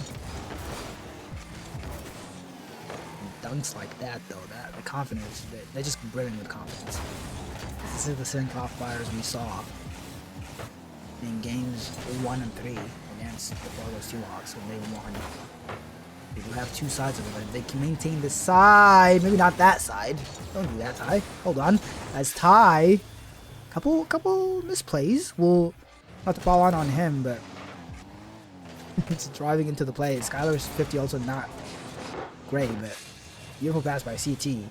Blockbelt's able to follow it up, and this game is not said and done. It looks like St. Cloud's getting all game long. We can't look at the stats now, but I'm assuming if we look, the St. Cloud just has to have so many shots on net. It's been all the pressure. It's been theirs. Just one misplay. Brainers are within one. CT plays the control touch, doesn't get it. Keeps the pressure on, does get a demo to boot. TKD pass man, nobody's there. Block belt to CT. Back to block belt perhaps. To himself. I don't know what's going on. Block belt is on this sidewall, just cuts it off. No, at least like threatens to cut off. Slow it down maybe. As CT has to get something on it, and no, and TKD is awake and locked. Decent touch, decent demo, beats out 2. CT 0 boost, can't get back to that. And Skylar able to follow it up for his 5th goal of this game. St. Cloud looking prime to take this. While in the footsteps of the first series. Beautiful infield pass. That was never going to get there. Skylar able to meet it. CT knows it's now or never. Beautiful infield pass, but Windy already left. But it's still in. Sorry, my bad. Windy just saw the vision. I did not. Clearly. CT shot almost snuck in. Ty able to get it, and Windy just insta-goes. And doing it again within 40 seconds. All to play for. This is just a swing game. If Rainer take this, I don't know how St. Cloud will come back. It's just not. It does not look like that day, unfortunately. They have so much pressure, they just can't convert it. Seems like one bad misplay and they concede. As they almost got some insurance there. As Windy's big clear here. Skylar is alone, has to be careful. Beautiful control touch. Gets it around one as well. Gets downward, but it doesn't matter. He gave his team time to recover, but CT's shot is good, and Windy dunks it off. 2 goals in like 30 seconds for Windy here. CT plays. And a beautiful dunk. Team dunk almost. And Brainerd victory. I mean, it's like the last 4 minutes of gameplay haven't happened, and we're all tied. And it's golden goal. Next goal wins. The kickoff goes in favor of Brainerd victory. That shot is on net. I assume it's too slow to go in. It is. But a lot of diving, a lot of panic on the side of the Flyers. They will get away with that. But CT's pinch keeps it in. Yeah, TKD will let it bounce. Does not want to see that ball flying across his goal. That touch by TKD. Blackwell getting chased. Does get then Windy able to get back to it. CT almost gets the skim. I don't know how Windy was able to get back to it, but heroics from Windy in this game. Double connect from the Flyers. CT to Windy. Windy goes missing. But that ball is just bouncing in. Ty's touch decent enough to get it to TKD, who has 0 boost. Blackwell will secure the boost, get the ball. That's just bouncing. Windy's touch to Blackwell. He'll pass it mid, perhaps to CT. A little bit too far. I love the vision though. CT fakes it out, plays the boost, plays a long game, keeps it in. Is there a follow-up? No, there isn't. There's a double commit on the goal line. TKD shot to the corner. Skylar has nothing. TKD has to go back and save his team here. Tyler's touch, Ty's touch, sorry. Not great. But it's a bounce will help out St. Cloud. They will regroup as Windy just so damn fast, but Ty meets in midair. Blackwell has so much time, doesn't get the boost. But he has just enough to just boom it away. That is on your net. CT, you have to get a touch, and he does. Blackwell able to follow it up as well. TKD already up. Decent touch. He has a follow. You have to meet him. 2 players do, and they stomped it out. Skylar keeps it in. Up by Windy. Ty just has so much time here. No, you do not. Blackwell just out of nowhere. Knows his team need this game. This will take so much air out of the lungs of St. Cloud, especially if Windy can land that. He doesn't. CT playing slow, playing time, gets a beat out on 1. The pace a little bit too fast. Blackwell will look to keep it in, plays the fake, pops it out, pops it high over 1. That touch will take it at round 1. But TKD able to just slow the pressure down a little bit. Ty just going crazy with the demos. CT's touch. Skylar should just have it. That bounce, it's super damn awkward here. Be careful. Windy's touch able to just pop it away. CT. I don't know what's going on here, but the ball is in the blue half. Skylar playing the midfield pass. Blackwell side. Does he have the shot here? No, TKD's already back. Does he get the boost? There's a shot attempt here. Decent dunk by Windy. Blackwell will follow it up. No. The CT has to play time. Both his teams are upfield. Just goes instantly for the pressure. I'm running out of breath. 2-minute OT, just end-to-end action. Both teams just not slowing down. Just going for it. As CT, he's going to get dunked there now. Got a decent touch there. We'll try and control this. It does. We'll look to build out from the back. Push his team forward. Skylar goes missing, and Windy shot. Hat-trick. Good. And the Brainerd victory will, I have to say, steal it. The OT could have been anybody's. Both teams were end-to-end. Both teams deserved to win. But during the game, the last 30 seconds of that game, St. Cloud just threw that away. And I don't know what that will do to their confidence, but well done. Shout out Windy. Absolutely showing up for his team. CT Nivlak with the assist as well, getting his playmaker off Wendy's hat trick. With a Brainerd victory on series point, just one more, and they have their second win of the season. Second win back to back. They look to come back from a 0-3 start to their season. But a penny for St. Cloud's thoughts. It's so close, but so far. It seems like on everything.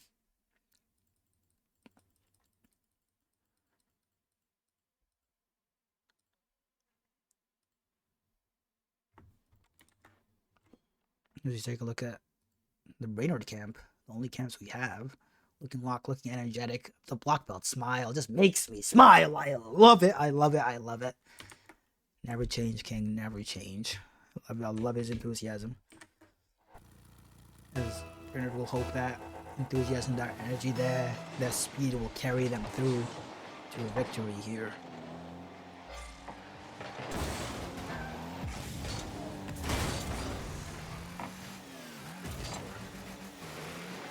Hopefully that won't take too much out of St. Cloud's sails. That could have been anybody's game. It was so close. Unfortunately, the bounces just didn't go your way. It was like hopefully they can just easily regain. A touch from Ty doesn't seem composed, but that dunk does. From Skylar, the CT does get the use, does get the ball. Controls, trying to bait in one. Gets her around one. Beautiful dunk by TKD though. Windy has to be careful. I don't know about that turn, but it doesn't matter. The CT is able to cover. Skylar takes control, goes to the ceiling. You've already seen him hit this. Do not let him shoot, as block belts probably saw him hit the shot. Says, not again, buddy. Not again. The St. Cloud pressure continues. As Windy fakes it out from block belt. That bounce is going to go high. Skylar should have this. Does. Windy's touch. Good. That's just bouncing in front of the net. Skylar able to just follow it up. CT's touch, not the touch he was hoping for, but he doesn't get it again. Is that just in? No. Does block belt have the read? He does. And even a missed touch from CT near block. He was hoping to roll that. Plays the bounce fast enough. Sky can't get it. Ty can't get it. Block belt's ready for the shot. Everything they're doing is just going right. Brainerd's are just in tune with each other. That's block belt's account. His smile is just so infectious. I'm gonna keep mentioning it. As we've already seen Skylar do wonders. This time, no. Again, Windy has seen that happen to him. Says, not again, as chaos on the goal line. And the shot doesn't go. It's still there. The shot What? And somebody has to make a montage of the St. Cloud goal line shenanigans today. They just can't get the ball in the net. They really just can't. The double commit coming out from the victory here as TKD will call up Ty. Belt just fast. CT might have a shot here. He does. Sky needs him. As Wendy just keeps it in. Skylar plays time. TKD just in there. Knows his team has to go fast. That's just gonna land in. No, it's not. Sidewall double doesn't go through. Is there follow up here? There is. The shot is good. I mean, the reads. Windy was just up so fast to this. He's already up. Look at him. And he just has the read. Slow shot right under Skylar. Was expecting the fast one. And Brainerd double their advantage. 2 minutes 50 on the clock. They look to close out the series.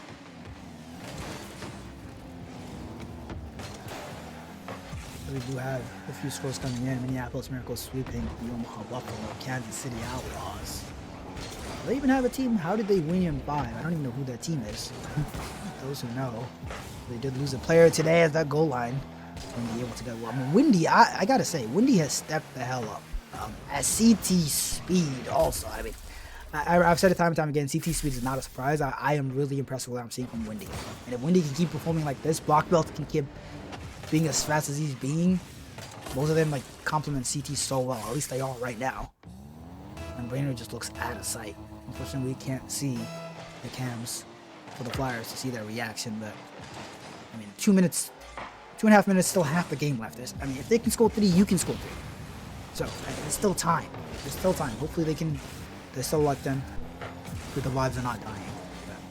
But they need all the help they can get. They need a moment of inspiration. TKD, I'm looking at you. Skylar, I'm looking at you, because those two have been the ones to step up so far this series.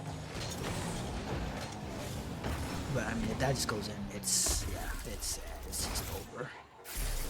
CT Niblack just piling it on. What an angle on that shot. It's too fast. I can't get to it. TKD 0 boost. In the corner, he just can't reach it. I mean, Brainerd victory. Locked in when it mattered most. Lost game 1, but then just won 3 in a row. That OT in the last game is so crucial. And I said it time and time again, I don't know how much that took out of the Flyers, but it seemed like it took all the energy out of them. Losing an OT like that when you were 3-1 up with 30 seconds left is not what you want to do. They're still playing it out. They're still pushing forward. TKD going for the sidewall double. Skylar's touch decent. The pre-flip doesn't land. But when did he steal this? Of course he will. Of course he will. Blackwell not even getting an assist. Oh, he does get an assist for SI Live. He's just padding the stats now. The more scores coming in Bloomington. Wilders beat the Fargo Steelhawks in 4. That brand new Fargo team we watched win in 5. Oh, capitulating, it seems like, losing to Bloomington.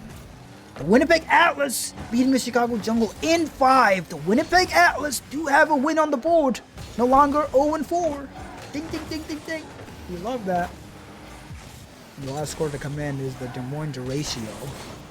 Closing it out in 5 against the St. Paul Senators. And this just seems like a victory lap. Well, the victory is Blackhawks getting into round 1. You need 0 boost, doesn't matter. Just keep driving forward. That's all you gotta do. CT plays it high. Black Belt already following up. Shot is good. And Black Belt's still celebrating as if it's tied. I love his energy so much. I wish I was on a team with him. Get me back in Rodney's ball. Drops the CT guy. He's bad at the game.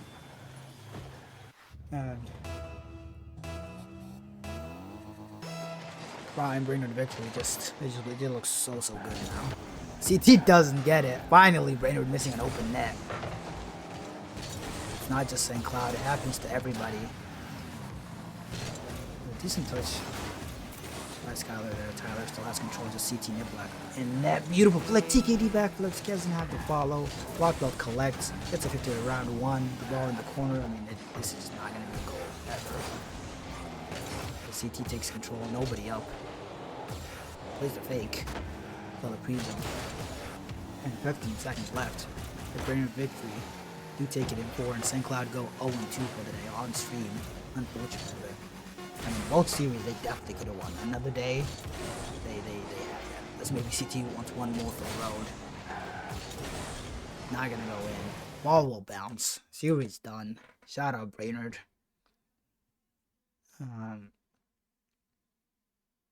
I mean, commiseration to the St. Cloud Flyers. They played so well in both series they played. Just didn't have that finishing touch, that closeout gene. Let's take a look at some of the highlights from that game 5, and it's just the speed and the follow-ups from Brainerd that just got him in the end. As maybe we get some goodbyes from Brainerd. Nope, one of them left the cams. I'm gonna swap to them.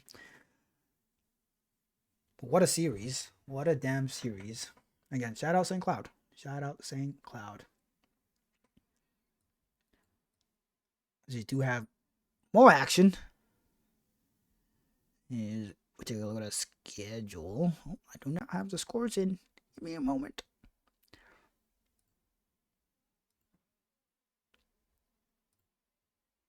St. Cloud winning that, losing that in 4. As AK is cooked. It is that time of day. I have been doing this alone. I will have a friend soon. St. Cloud winning that, losing that in 4. I'm gonna keep doing that, aren't I? It's finally on ready. Let's see how the schedule. As unfortunately St. Cloud is done for the day. Watch them back-to-back lose on stream. Dust yourself off, Kings. You looked pretty damn good. Skylar, I love what I saw from him. For his style, he looked so good. Tyler, a couple mistakes here and there, but he still looked so locked when he was playing good. They were rolling. TKD, I mean, we at times he looked like the best player in the lobby, in both lobbies.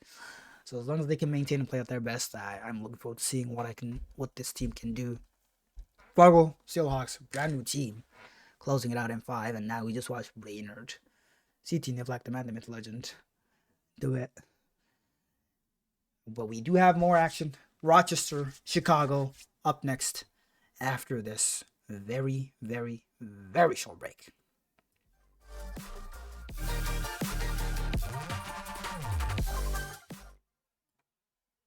You know what, gang? Before the break, let's come back to me. Let's close out this prediction. Boom. I do gotta get something ready for you guys. You know? Just gotta enjoy the show. Rising Star continues. One more series looking to get reported. Looks like the Fargo Steelhawks. How many Fargo Steelhawks reports am I looking at? I see them losing to Bloomington in 4. I see them beating St. Cloud in 5. Oh, that's the stream one. It just got reported. I'm getting confused now. But it is almost ready. I hope it is. We'll be back after the short break.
Take me to a fourth dimension.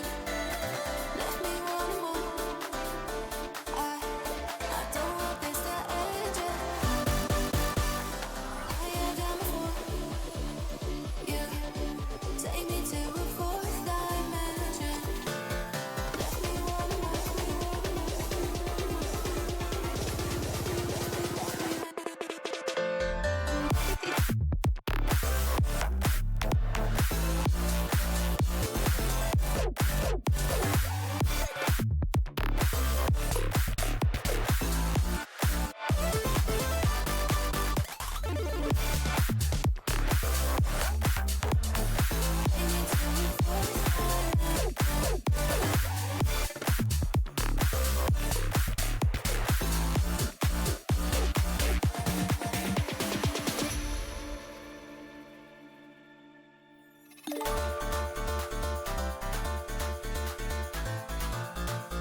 we stand and watch the world go up in flames. We fight for love until we die in vain. When the sky is getting dark and we're broken in our hearts, when we build our own demise, from the ashes we will rise. When the world is falling down, will you be my solid ground? When the world is falling down, will you be?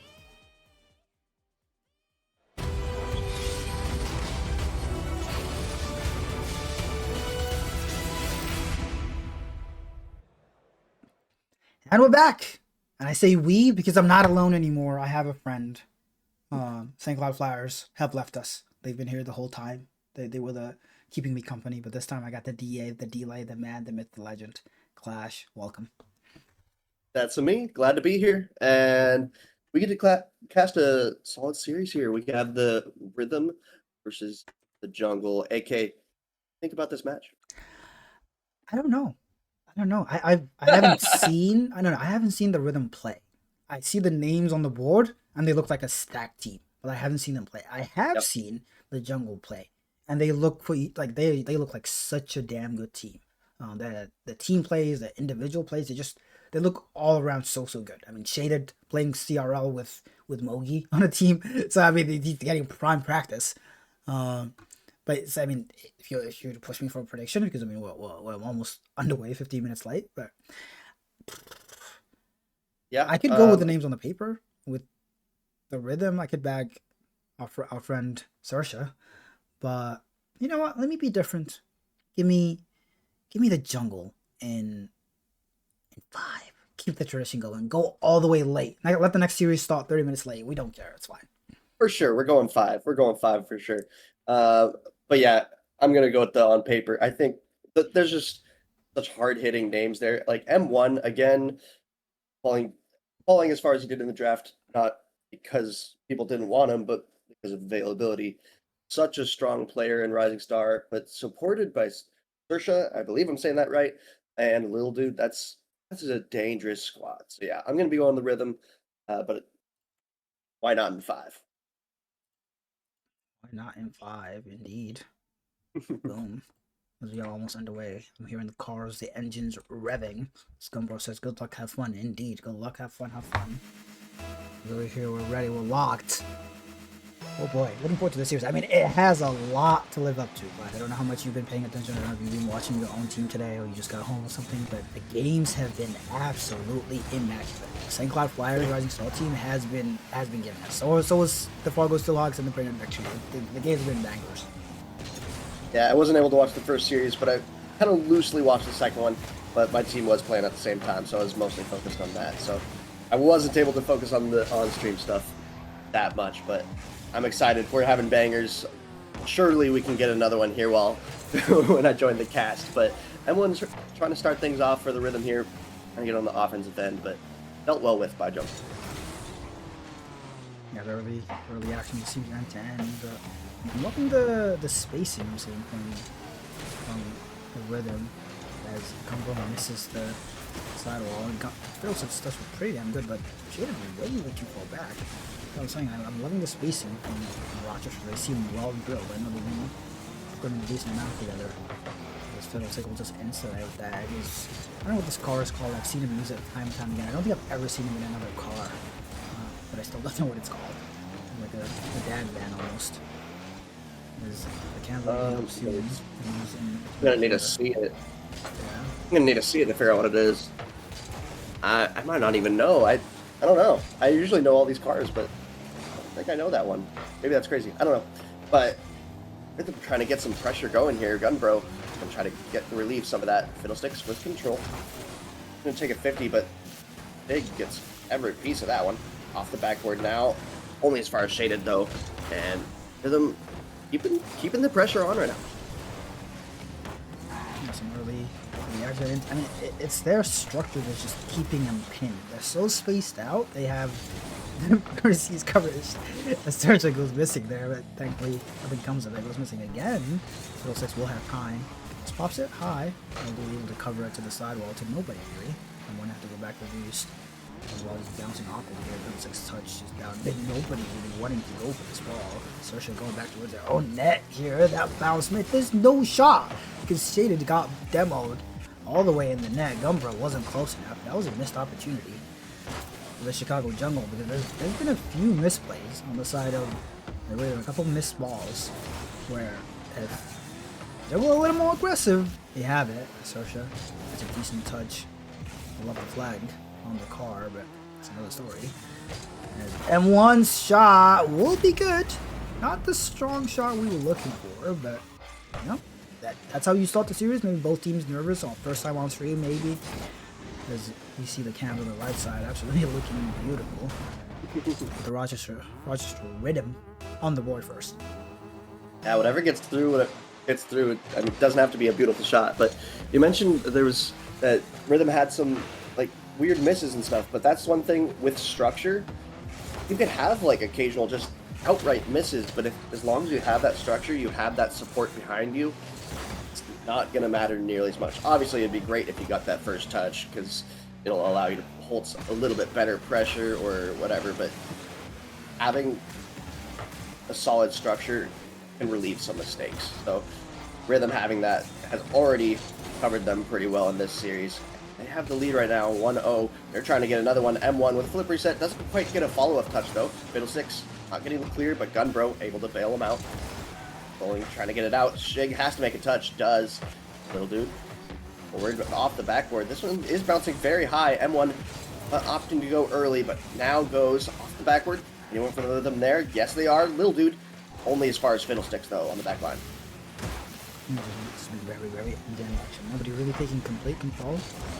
I mean, so far it's been... I mean, the one goal might just take it, because we haven't seen many quality opportunities here. She looks for the control touch. Decent touch. Let's have the follow-up. Let's have a reset. No. Seriously, meet some mid-air. 6 touch out wide. Umbo gets a decent 50. The pressure is on. We're just sitting in that corner. That touch from... Oh, dude, not great. And the Fiddle 6 just like slow roller almost, but it was perfectly placed. The point, Sersha just could not get to it. Zero boost turned wide, could not get back to that. There's a rule 1 on the side as well for them 1 and Gumbro, and the Chicago Jungle all tied. A very well placed shot there, and that rule 1 is definitely going to be favoring the Jungle there. M1 again, like I mentioned earlier, probably the strongest player in Rising Star, just due to the situation that allowed him to end up here. So if any way that you can remove him from the pitch, whether it be demos or a rule 1, you're going to take that. M1 not quite making contact. Little dude off the bar. Shig going to be able to follow it. Not going to make it through, though. Gunbro able to get some defense going. Shig trying to get a shot on target. Cleared out, though. At Fiddlesticks. Rhythm are trying to get something going here. They want this one back. Yeah, but they won't get it. At least not yet. Sure, goes missing there. The ball's bouncing. Little dude so awkward, but there's no follow-up. They're so far back. And this, we've seen this time and time again. 2 players from the jungle just always just so deep. Maybe they're worried about the counterattacks of the Rhythm. Maybe they've scrimmed them. Maybe they know something we don't. But if you want to score, you gotta take some risk. Somebody has to play close to that first one, as the kickoff's track. I mean, nobody going for the kickoff on the side of the Rhythm. M1 has control. It's on net. Gumbro has to cover. There's a demo attempt from Will Dude. So Shet takes it high to the backboard. Gumbro will have it covered. That's a double on the sidewall as well. Maintaining control. Will Dude already on it. Misses. The Blues may have a shot. No! But the bounce goes in favor of Gunbro. Then one enter. It's just so awkward, but it doesn't matter. They have it covered. It's just one player going for it. The follow-up from the Chicago Jungle has been terrible. There's no other way to put it nicely. As they will count their lucky stars right there as the inside of the post becoming the full Chicago player. Is that it? No. That skim touch was just insane. Little able to cover the shot. Jada doesn't have it. Decent touch by Sersha upfield. Little just chasing the numbers as I don't want the ball. My teammates can have it. That's decent touch by Shada. Does he have the shot? No, he doesn't. Lets it bounce. Sersha able to cover it up, but again, nobody wants the ball. They want the demo. Everybody's just chasing the demo. M1 choosing to just go back for that boost, let Gumbo just hit it at him. This might be a little awkward, and the shot both again switching teams on us mid OT. Gotta wait for the game to end. Apparently not. Because inside the post is just on everybody's team right now. Shaded's touch as Gumbo goes missing. M1 0 boost, can't really do much about it. Going for the pinch, doesn't get it. As Fiddle 6 now will be the one to cheat. Both teams just extremely aggressive as Clash DA. They know Clash is watching. He's proud right now. They know they want to make you proud. Of course, demos are the best mechanic in Rocket League. Changed my mind. That's gonna go on target. I feel like Rhythm have played a better series or a better game so far, but Chicago have had all the opportunities now in overtime. So all they need is one, and then they're gonna be able to take this one away from the Rhythm. Again, like you mentioned earlier, Jungle haven't been pouncing on the opportunities nearly as much as I think they should, but it doesn't matter apparently because they're getting all the opportunities right now. M1 gonna try to relieve some of that. Be able to. Shaded with control on target. Big. Able to get it clear though. Gunbro off the ceiling. Gonna try to get it to backboard. Little dude just waiting, but gets bumped by his own teammate. We're not expecting each other to be on the backboard there. M1 trying to buy some time. Shaded gonna get a 50. Little dude just waiting on the backboard. Take this one down. Gonna take it right back up. Now this is gonna be dangerous. Fiddlesticks quite get the touch he wants, but enough to maintain at least some possession there. Shaded all the way to the wall. He's gonna get a pinch. Does get it past one. Gunbro off the backboard, going for a double tap here. Does Shig make contact? He does, or she does. Excuse me. M1 takes some control here. Beats one. This could find its way through. No, Gunbro just gets back in time. Yeah, I mean that was an opportunity there. I think that was Shaded. That was an opening. As far as an opening goes, that goes. And I don't know. Again, I don't know how much you've been watching Clash. This is it. No, M1 has it covered. But open net misses have been a staple today. That's part of the why the games have been so fun, because it's just been nobody knows what the hell is happening. Nobody can shoot straight, especially when the net is open. It's almost like there's an invisible goalie just blocking it out. As M1 link for the double, no, he doesn't get bumped out. Fiddlesticks has to react. Does. Shaded low boost playing the boost there as Fiddlesticks and Gumbo both up. But it shouldn't matter too much because the entire Rochester team just backing off there, looking for the boost. M1 still doesn't have it. Shaded infinite acres of space, just popped it on high. Sersha already up. Still sidewall. Shaded goes missing. Gumbo back past the Fiddlesticks. I love it. Fiddlesticks is up to himself. Going for the double perhaps. No. He's in touch. Does make two commit. Shaded just again playing time. Just playing so patient. Gumbo. Passing to the left, pass down mid, back to him. Does he have the shot? He does! Oh. And a beautiful passing play from the Chicago Jungle will ice it 4 minutes into overtime. I didn't even see the time, Clash. Wow, where did the time go? Yeah, that was a long overtime. Great give and go from the Jungle there. And it felt like before overtime, it really was all Rhythm, but Rhythm couldn't get anything going in overtime. Every opportunity in overtime went in favor of Jungle. There's a few off the post, few off the bar. Eventually, that infield give and go pass. That's what broke Rhythm there. And they have to find what they had early. Maybe it was just the Jungle getting a little warmed up on this one, but it really felt like Rhythm had nothing in that overtime. Yeah. I mean, they had the spacing, they had the almost control feel, but they didn't actually have the control because they never really had the ball.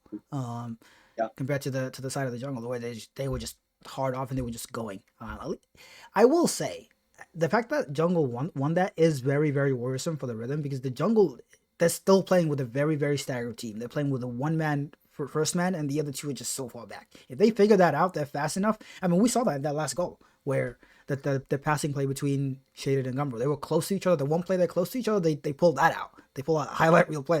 That's a clip of the week right there. So if they figure that out and do more of that, I am worried for the Rhythm. But I mean, I'm assuming they still have more to unlock, especially from Sersha. I have seen this person play. I have seen them play time and time again. I know they can do more. I have not seen M1 play, but I mean, like you said, Clash, the salary, the way he fought the Rising Star, the story surrounding him, the drama, I expect a lot more than what we've been seeing so far. Yeah, for sure. There's so much potential on this Rhythm team, but haven't seen it quite yet this series. Again, early it was good, but not great. We mentioned that they were missing some hits that probably shouldn't have. So Rhythm can lock in a little bit here. I feel like they absolutely can still take this one. It's just Jungle able to squeak out that win. And we're saying that like Jungle were totally dominant. They weren't. It has been a close game so far. Just in that overtime, it felt pretty one-sided. So Rhythm just need to find something here. Trying to get a crazy redirect there as Little Dude does get it towards the net, but not quite on target. This one finds its way past the last defender. Shaded just gonna walk this one right in. So he's just playing a little too close, not expecting that monster flick around M1 around Sersha into an open net. Little Dude just can't do anything about it, but just stare at it. As the Jungle look faster this game, just out of nowhere. Maybe they got a lot of confidence from that win, as you do. I'm trying to find the result from their first matchup, and I can't really find it. But, well, I found it. Oh, that's not great. They lost in 5 to the Winnipeg Atlas, who were 0-4. I mean, playing like this, I don't know how you lose to the Winnipeg Atlas. I love my boys, but they are not good. They're figuring it out. They've been hard scrimming. They've been trying to watch replays. They've been getting coaching. They've been working on it. So maybe they figured something out. That shot will not go in with the double. Where did this double come from, Clash? I'm not sure, but I feel like Rhythm was just kind of sitting there in the back line. Little Dude doesn't get the clear that they want. M1 just posted it up right in front of Shig, and nobody could go for the ball there. Jungle are able to get another one through. And yeah, both of these teams kind of sitting around the middle of the standings. Rhythm are at 5, Jungle are at 8 right now. But if the series continues the way it has, both are going to end up at 3-3. So they're both really middle of the pack right now, but they need to get this season going. Obviously, it's pretty early to talk about LAN, but every point matters. Every point matters for LAN, and as you know, top 8 is what makes LAN, so you have to be on the top half of the team. If you're sitting in the middle of the pack, you are fighting for that spot every single. Yeah, and there's still a whole lot of season to play, but every game is important. Every point matters. Yes. You never know. You might miss out on point by 1 point. You might miss out on your opportunity to play at LAN by oh my. As if shots like that keep coming in from Sersha, that is exactly what we want to see. That is the rhythm we were hoping to see. This is the absolute speed and precision. I can say words. Gumbro unfortunately cannot do anything about that. But yeah, I mean, you could miss out on LAN by tiebreaker initial seed. You never know what can transpire. As oh my, the rhythm is just back in it. Just like that, off the kickoff, we have an own goal. 2 players on the Jungle go for the same boost. Both panic. Gunbro hits it in his own net. That is tragedy for Jungle, but we're back to a tied game now. It's like nothing happened. All the good stuff that we've seen, all the bad stuff that we've seen, doesn't matter anymore. We just have a 3-minute game on our hands, starting 0-0. I mean, that kickoff will last to be just one you laugh off if you're a Jungle player. Yeah. That shot cannot be in, though. It's not a double commit. Just making sure it's not infield pass. And when it went to the side for a double, does yeah, that does. Sersha didn't trust the touch, went back a little too far. And got beat out there. Little Dude pass to cover and does pretty damn well. Pressure's still on though in this blue half. Feels like might have a shot here. No, just play slow, play time. Decent time. Does have a dunk here on goalie. M1 still low boost. We'll have that boost jump from him also. And M1 boost man. He needs to lock in. I mean, he'll be good probably. I trust. Still can't get boost. As the pressure carries on, Phil6 almost gets a run. Grumble, does he have the shot? He does! And Sersha has to get it away and does! Combination of Sersha and M1 able to get that away. Shaded's dunk just keeps it in. Fiddlestick's speed keeps it in. Shaded has time, has control. Not the bounce he was looking for, but maintains control. Grumble able to help him out. As this Chicago pressure just carries on. Beautiful touch. Is the shot good? No! Lulu just does enough. Demo on the goal line. Grumble had to go back for boost. And Sersha able to just push it out, and Rochester Rhythm will be counting their lucky stars here, but the Jungle is not done. The Shader just keeps it back in. That's just bouncing around. Little Dude has no boost. Fatal Stick's not close enough. Just playing a little too hesitant. The Shader has to be careful for her last back. Sersha already up. Shader gets a beat out. And the play is just really, really slow on that occasion. M1 says, thank you very much, I'll take the ball. Little Dude already up. That's the type of aggression the Rhythm need. Beautiful infield pass. The shot is good. That is all Lil Dude. And that demo in the back line too, that was absolutely huge. M1 creating so much space. I would say you said it's all Little Dude, but I think that was a 50-50 play right there. Little Dude creating so much on the ball, but M1 has the space on the back line there. So great play all around from the Rhythm there. After they were really locked in their half for almost a solid minute there, held on by the Rhythm for getting out of that one and coming away with the goal. Gunbro now gonna try to collect in his half. They're gonna have to find a way to get it back the whole way into this Rhythm half. They have a minute to do so. It's not a ton of time, but it's enough. Fiddlesticks left alone on the island. He's gonna be able to make the save. M1 gonna try to keep the pressure up for the Rhythm. 50 here, no. Little Dude takes it over off the sidewall, shaded. Gonna take control now. Or I don't remember how to say the name, but I know Shig. But gonna take it over off the sidewall there into the corner now. Fiddlesticks gonna take some control, but they have to find a way to get all the way into the Rhythm half. Still, they're still pretty locked in their half right now. Yeah, and I mean, shades of game one OT, but it's flipped, and it's the Rhythm just like keeping the pressure on. They gotta be careful not to overcommit. They don't need a goal. But this is the best defense. And it's a good offense. As that shot maybe should have gone in. If they concede now, we're looking back at that. But beautiful cutoff by Little Dude, makes up for his mistake. Awesome. The ball is still up. Little Dude is so awkward, but there's nobody. As everything goes black on my screen. I don't know what just happened, but it's okay. There's no victory screen apparently. Only 30 minutes for a second. There you go. Just for a second, like I said. But yeah, the Rhythm out back in it. Like it just like nothing happened. They're right there. It's a beautiful ending to that game. They started off a little rough, and Chicago just kind of lost it towards the end. But is it Chicago losing it or the Rhythm walking in? It doesn't really matter. Rhythm do not care how it happened. They won that after going down 0-2. The series aside, I'll say a bit of both on that one. Rhythm winning it, Jungle losing it, because they did have that. Jungle did have that. Unfortunately, very bad own goal.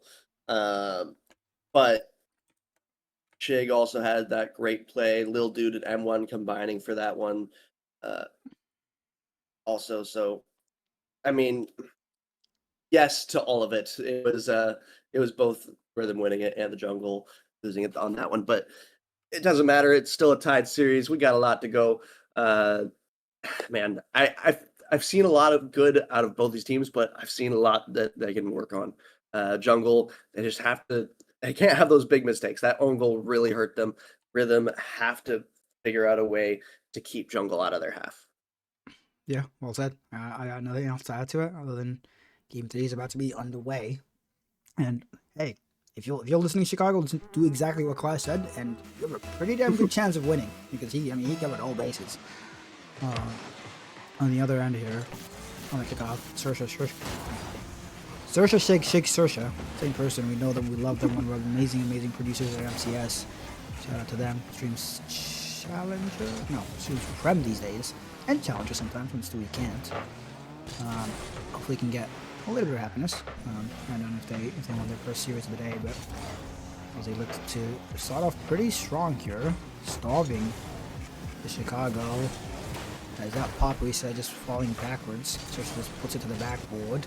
Little Dude playing the side. Oh my god, what a pass from Little Dude. That was a fantastic pass. I'm just going to want to watch this one again. Shig up to Little Dude. That touch is so unpredictable for the back line. I don't even blame Jungle for sending 2 to try to get that one. If they saw Little Dude up there, they knew they had to get there early. But neither of them were there early enough. What a beautiful touch from Little Dude. Yeah, there's and one maybe waking up going for the reset, doesn't have fuse, doesn't have connect, but does fake out one. And the pressure continues as all 3 players on 0. Shaded able to finally get some boost. Saoirse almost had a double. Little Dude has the follow up. What a save, but it's still in. That's so sad. It really was a great save, but Little Dude with the follow up, too much pressure. It's gonna be such a difficult one to get fully out. And this time, Rhythm starting off early. This time, Jungle's gonna have to find a way back, and we'll see. But can't count on an own goal to bring you back like the Rhythm did on the last one. Yeah, you can't. You really can't. You might think it happened to them. It happens to you, but You can cross you your gotta fingers. make No. your own offense. Be as speedy as you were in that first game. Follow each other up better. Like you were in that OT. As last man will go missing. Little dude open net to shoot at. Minute 20 on the clock gone, and 3 goals to the good. This just seems like a formality now. As Rochester probably is taking this. I mean, I haven't seen a 3-goal comeback yet today. I don't think I've seen one in any of the 3 weeks so far in Rising Star. So, hopefully jinx me. I'm jinxing it. I'm hoping for some action. Crazy saying it's a formality with 3 minutes and 30 seconds left on the clock. That is so much time. If it was like a minute left, I might agree with you, but Jungle absolutely have time. They've shown enough this series to show that they can get some pressure going. They just have to find a way to break the rhythm defense, which has been strong. M1 has to find a way through here. It's gonna do. Little dude up for that one. Big 50 right above the goal for the rhythm there. But Jungle, they're trying to get a counterattack going. M1 doesn't quite make contact. Jungle with an opportunity off the backboard. Little dude, good clear from him. Class, like, if you're me, you just can never be wrong, Oh yeah. If I say it's a formality, it just means if the let in. No, it's not. I should able to get back to it. The beautiful touch by little dude there is he's just showing up so fast, so speedy. Amazing touches all around. But then one looking to put the pressure on Shaded. Can't even speak to what I'm saying is the action is just end to end. What a save. My glass shot from Shaded. But if the Jungle come back, hey, I was hoping to jinx them and give us more content. If they don't, I just know ball. You just win. And Sersha goes missing. Almost face plants on her desk. Little dude, beautiful. Little dude looks so locked in this game, Clash. Genuinely so locked in. I think that was a save. Honestly, little dude looks like the best player on the field right now, which is wild because that was the 3rd round pick in Rising Star. You don't expect the 3rd round to be the carry, but if that 3rd round can step up, it makes everything so much easier. M1 with a poor touch though. Shaded gonna try to get to there, but doesn't quite get the double that they're maybe looking for. And a big clear from M1 to relieve a lot of that pressure.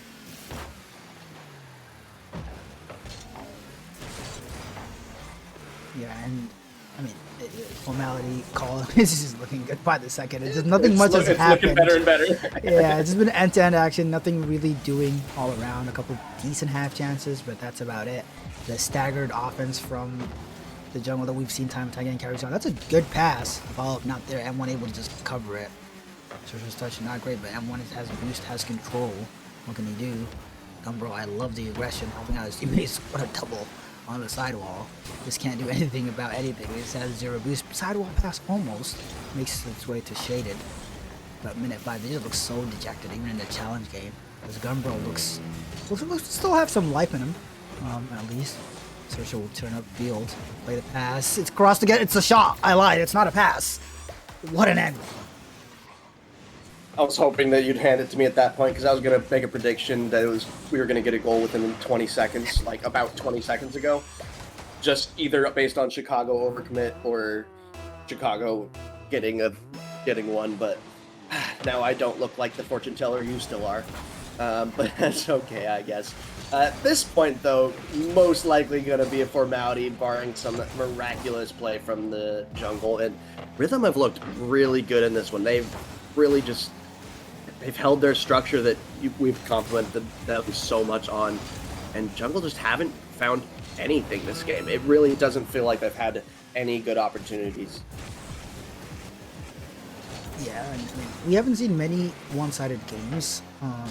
But the last time we saw one, the team just, I mean, it was the St. Cloud players who just had lost the series, and then they just lost a 4-minute OT. What a clear there. Maybe Fiddlesticks get him on the board, don't get shut out. Yeah, a little bit of momentum. Shaded might have a shot here, goes for the double. Will he have it? Doesn't. Gumbo following it up, almost gets it underneath. The shot not going in. Rochester says, we want our clean sheet. We will not concede. The Shaded still putting on the pressure. They might get one up there. Oh, and beautiful infield pass. Little Dude is there. I mean, of course, Little Dude scores last. I mean, that's just deserved. Patrick to end it off. Little Dude playing so well. And yeah, I mean, obviously that 5th goal doesn't matter, but that just kind of shows, like, that Rhythm are connecting so well on that line. Once again, you have a black screen. That's kind of weird. I wonder if that's on the stream, but It is. that's a little wild. But Interesting. yeah, as we get to the scoreboard, I don't know. This Rochester's squad, it felt like out of nowhere they just found their structure again. It was a little shaky for those first couple games, but they locked in here, and little dude, man, looking really good on the field. Yeah, hopefully he can maintain that. I mean, I want to see that. 639 on the board, 3 goals, 1 save, 1 assist. That is exactly what we want to see. Just points all around. So much pressure. 14 shots to 2. Wow. I mean, it looked like it. Like it just. I mean, we said it time and time again that the jungle. I almost wanted to say Flyers because we've seen them so often on stream today, but the jungle just looked so dejected. Hopefully they can regain. It's not over until it's over. It's not over until something sings and all that. As let's see, maybe they have a team talk going. I mean, they don't seem too sad. The shader seems to be doom scrolling. Phil Six massaging the amazing beard. Gumbro looking absolutely locked. Hopefully they got something for us. Push us to 5. Push us to 5. We do not want to be on time today. We do not. Well, let's not go that far. As the Rhythm is on match point here. Will the jungle be able to come back and we get an early kickoff goal? And that spirit, Shader does have the ball. Let's go for the boost, leaves the ball, and M1 just collects and says, nah, you can have the boost, I'll just clear the ball. That's really, I want to see some aggression from the Phil 6, I will say. I've seen him like turn away from balls time and time again. Just electing to play the safe play. I know he's a ones main, plays a decent amount of ones games. As M1 looking for the double, Phil 6 has the hide covered. I love that. More of that, please. Let's shoot it. Just pops it on net. It's not on, but I like that. Keep him honest. As Fiddle 6 touch can't follow it up himself, but it doesn't matter. It's decent enough touch. Shaded will play the beast again, not the ball. This time Gumber able to just keep it covered. But I like the long ball action we're seeing from my god. The long ball action we're seeing from the jungle. As one long ball from the Rochester Rhythm almost just snuck into the net. As the way this Rhythm team is playing, maybe that just booming the ball over their heads constantly is the way to go. As Gumber has to get something on this, but the shot on from Structure is just not good enough. And one looking to collect on the sidewall. Decent touch. Doesn't have much boost. Will it get back to it? No, Shaded has it. As the game slowly calming down after the initial flurry. As, you know, Clash, if you're the GM of this jungle team, you're in the VC, in addition to what you coach them to do last time and they didn't, like, what else are you giving them? Because they need all help they can get. Who knows? Maybe there's one of them just has the stream unmuted and they're listening. I'm gonna need to focus a little bit more on the rotations and stuff to specifics, but usually when a team feels like they're locking you down, you just have to have. Oh my goodness, they're gonna get one here. Well done by Gunbro. I'm gonna hang on. I'm gonna pause myself real quick and see how this happened. A little bit of a weird. I don't even know what happened with M1 on that challenge, but didn't get much on it at all. Ball's middle, and Bro's gonna get that one away. I would say, typically, especially at this level, it's quick challenges, getting out quickly, and making sure you're rotating back posts. Because one thing that the Rhythm has been doing fairly well in the last game, excuse me, is making sure there's always someone on the ball ready to hit something. Oh my goodness, that was a crazy shot that almost found its way through for the Rhythm, but quite to be bad. Basically, making sure that you're rotating quick and making sure there's always someone ready for the ball is so important. Just in Rocket League in general, but that's typically the most common mistakes that you're going to be seeing at this level. So that's a pretty good bet for what to focus on. Just making sure you're challenging quickly and getting out quick on that back post side. I did find the culprit as to why the victory screens were going black. Hopefully it will not happen again. We'll find out if it does keep happening. But like you said, Clash, I mean, this game pretty decent on the side of the jungle. They can maintain that. And I want to see game 5s all around. Every single make Clash mad. I want us both to lose our voices. Mine is already gone. Hopefully Clashes can go with me. I don't want to lose my voice by myself. That's boring. As a 1-goal lead, Yeah. I mean, that's dangerous, but it's pretty solid. As little dude will go missing there. Rare mistake from from a player who looked absolutely immaculate. And once the jungle ready and able to make them pay. Like you mentioned, the long ball play, just hitting it really high over the Rhythm's heads.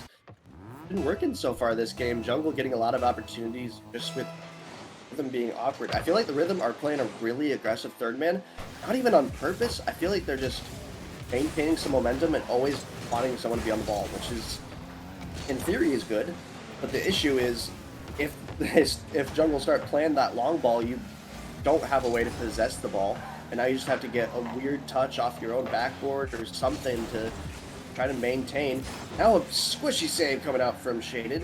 That was a little dangerous coming out, but come away unscathed. Jungle gotta get it clear here. Not gonna be able to though. Little dude back on target.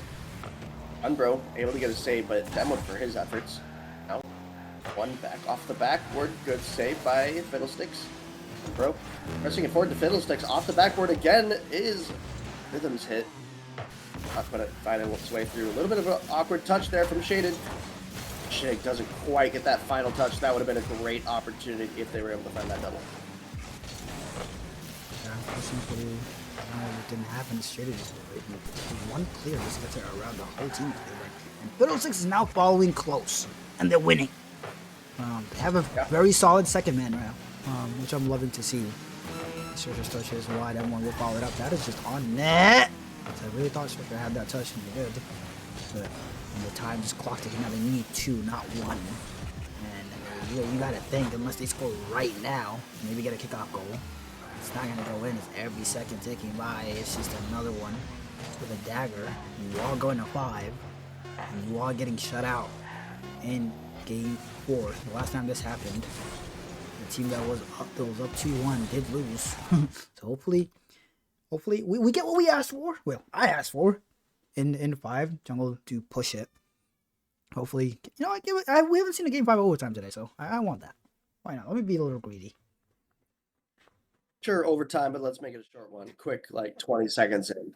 20 seconds in. Well, we'll go with that. But yeah, Jungle looking. It was so weird. Last game, Rhythm looked completely dominant, and now Jungle.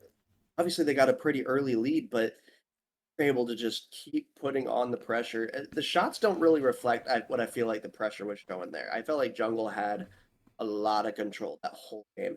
Rhythm were just trying to fight from behind, and they made it look like they were trying to fight from behind. I know that sounds weird, but it felt like they were playing differently because they were behind, and I think that's a problem. Rhythm need to hold their structure. They can't be overextending. They can't be over-aggressing as third man, and that's what they just did there. I mean, again, I have nothing to say because the DA with the DA just covers it all. I love it. I never have to say anything because he just got it all covered, covering every single angle. As everybody's looking locked in, bro, getting off the TikTok maybe. It's game 5 about to kick off. Both teams. I mean, like you said. I mean, if Rochester loses, both teams are 3-3. So this is the difference between a 4-2 record or a 3-3 record, which is like just a world of difference. You're either +2 or just even for the season. On the other side, we'll have already lost today in 5 to Winnipeg Atlas, so they have seen Game 5 heartbreak. Will they have learned from it? Will they have a better experience here?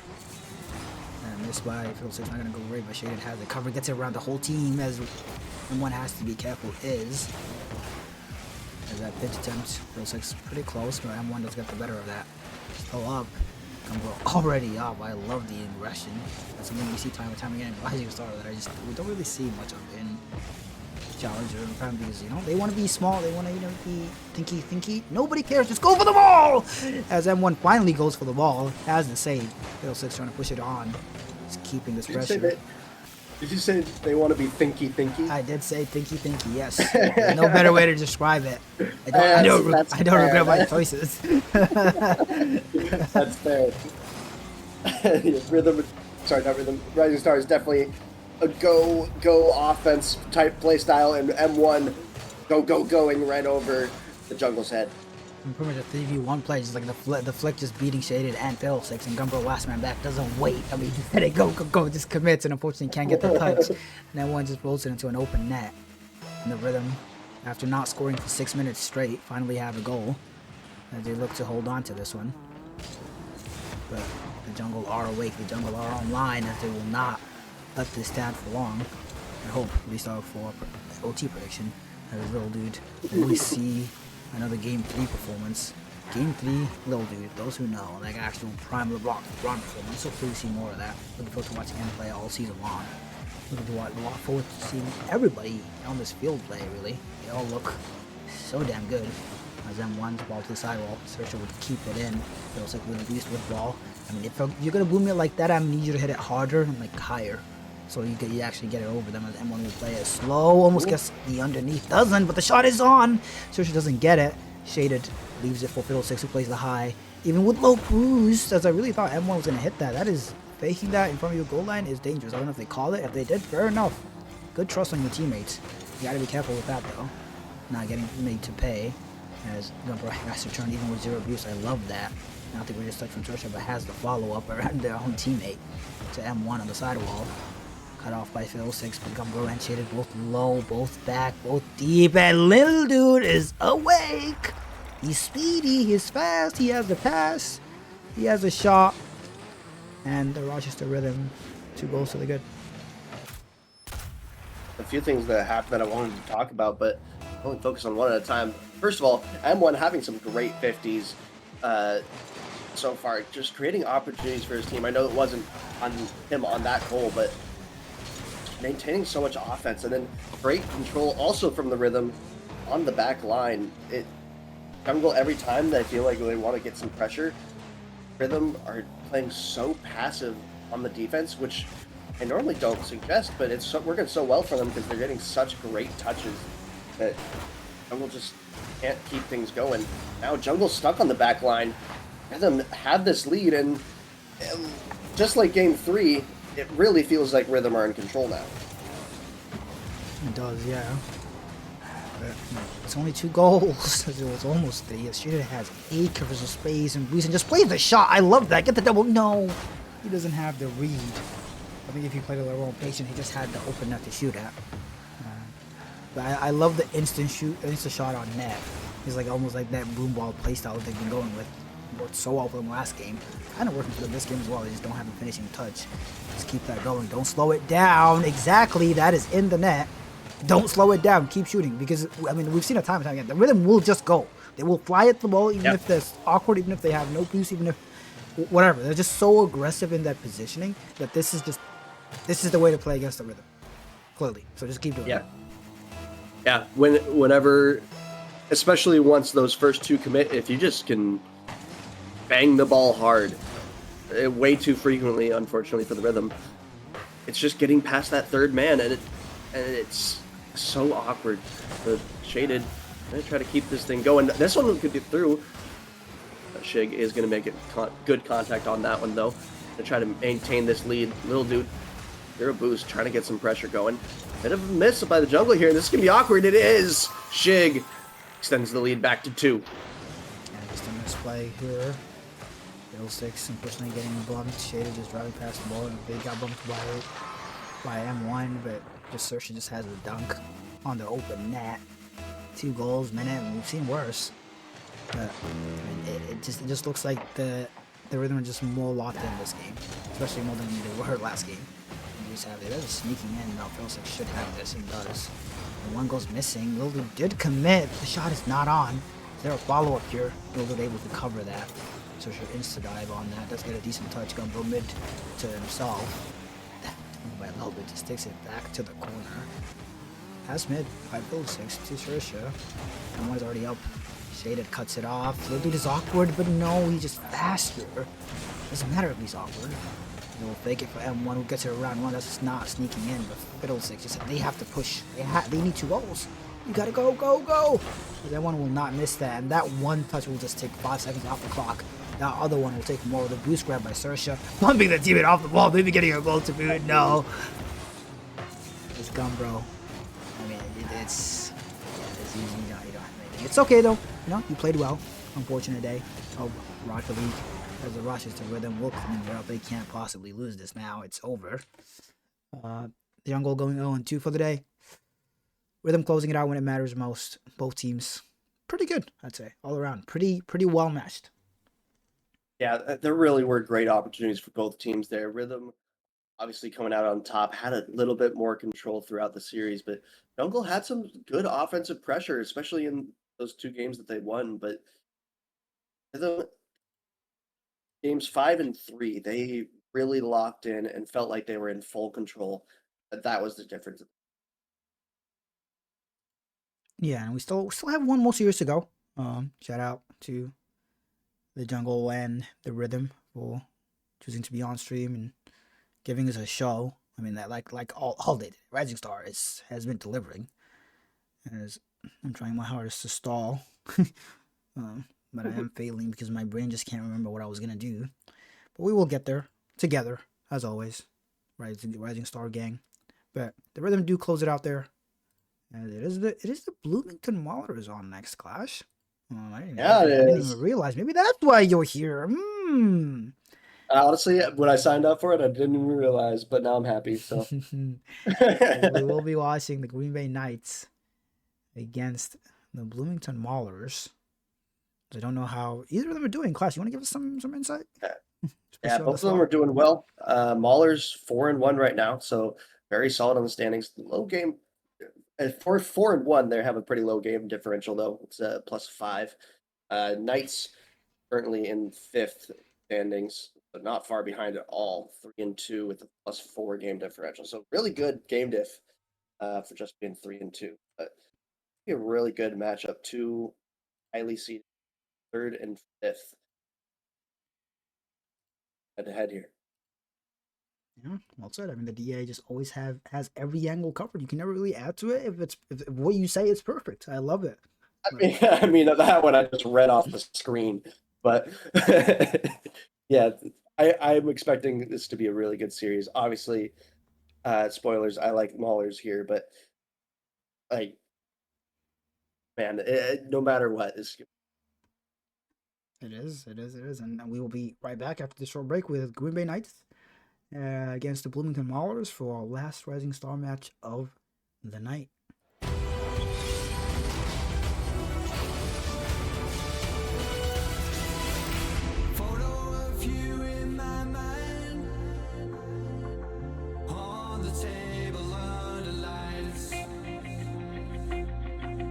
There's no one in but you and I.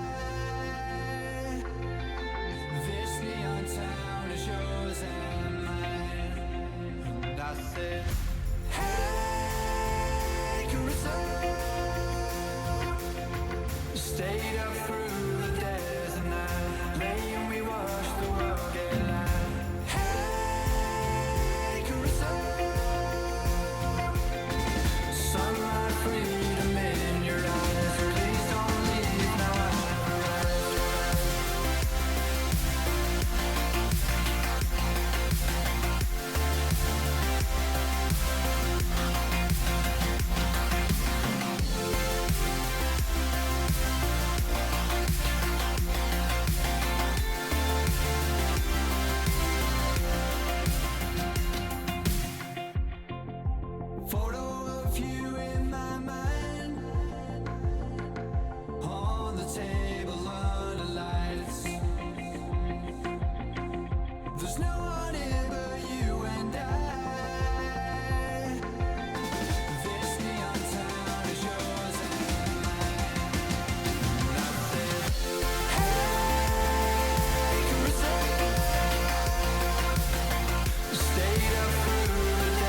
see 'em.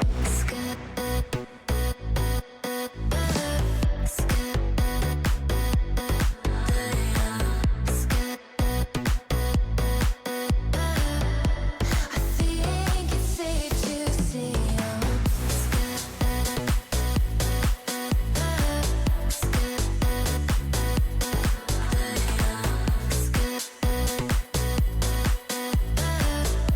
I think it's safe to see 'em.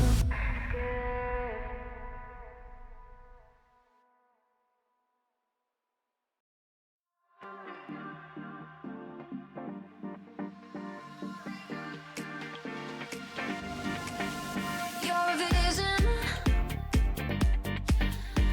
When I get my jaw distracted, can't catch my breath. There's sand in the hourglass has stopped. You light up my world in ways I can't explain. Your electricity's running through my veins. Ooh, baby, I can't help it. I've never felt like this. Only you can do what you do. Only you give me that deja vu.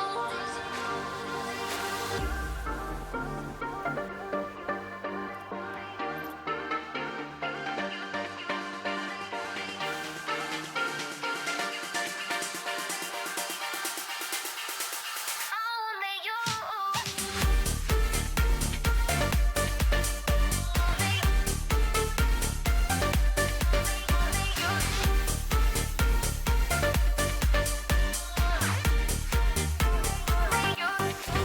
Before you found me.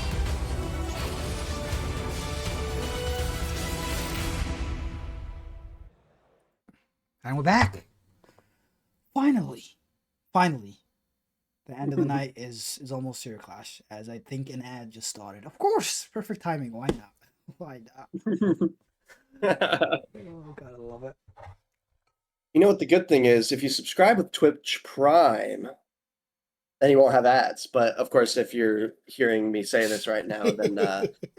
and you already have Twitch Prime, so like, No. I'll plug it later. Yeah, we'll do that. We'll do that again in a bit. But we're getting into this one. We got Bloomington Maulers versus the Green Bay Knights, and like I mentioned earlier before that break, it should be a really good series. Two highly seeded teams right now. Maulers currently at 3 and Knights at 5. So Mal is blaming me for the slight delay there. I'm sure they joined a lobby that they shouldn't have yet, and it brought us in game. It was all weird, but we're going to be getting this one shortly. But AK, we got to get into some predictions. AK, what are you thinking for this one?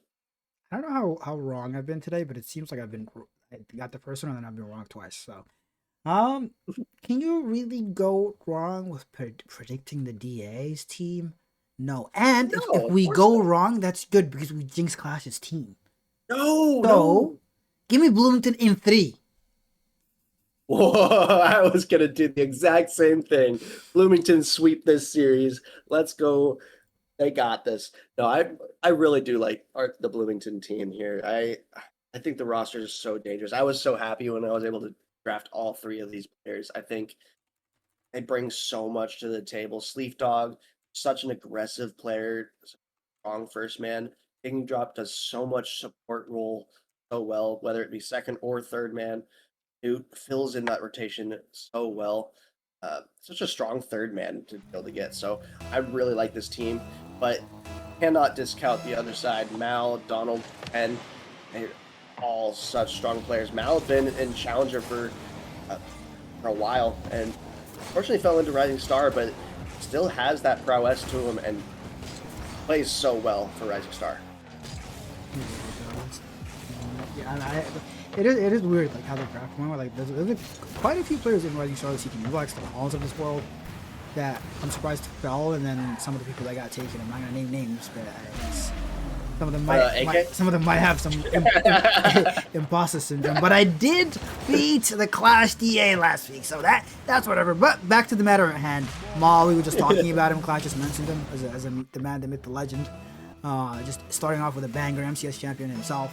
So maybe showing today why he shouldn't be in Rising Star, and using Clash's team as an example. But Newt, Sleeve, and Kicking Drop will not let that happen for free. I'm excited to see if Kicking Drop is standing up. Just a little tradition from last season, Kicking God. If he is not standing up, I am no longer calling him Kicking God.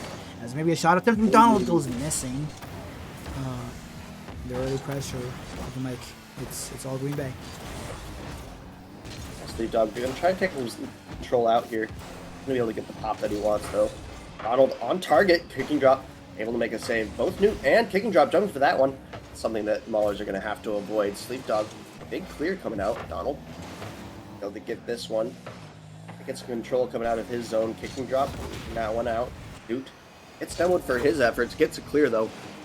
Kicking Drop and Newt once again double committing. Maulers struggling a little bit on the back line. There's so much pressure coming out from this Green Bay team.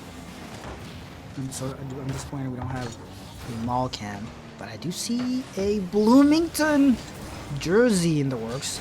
I'm hoping they come on cam. No, Kicking God is sitting down. It's Kicking Drop now. It's Kicking Drop.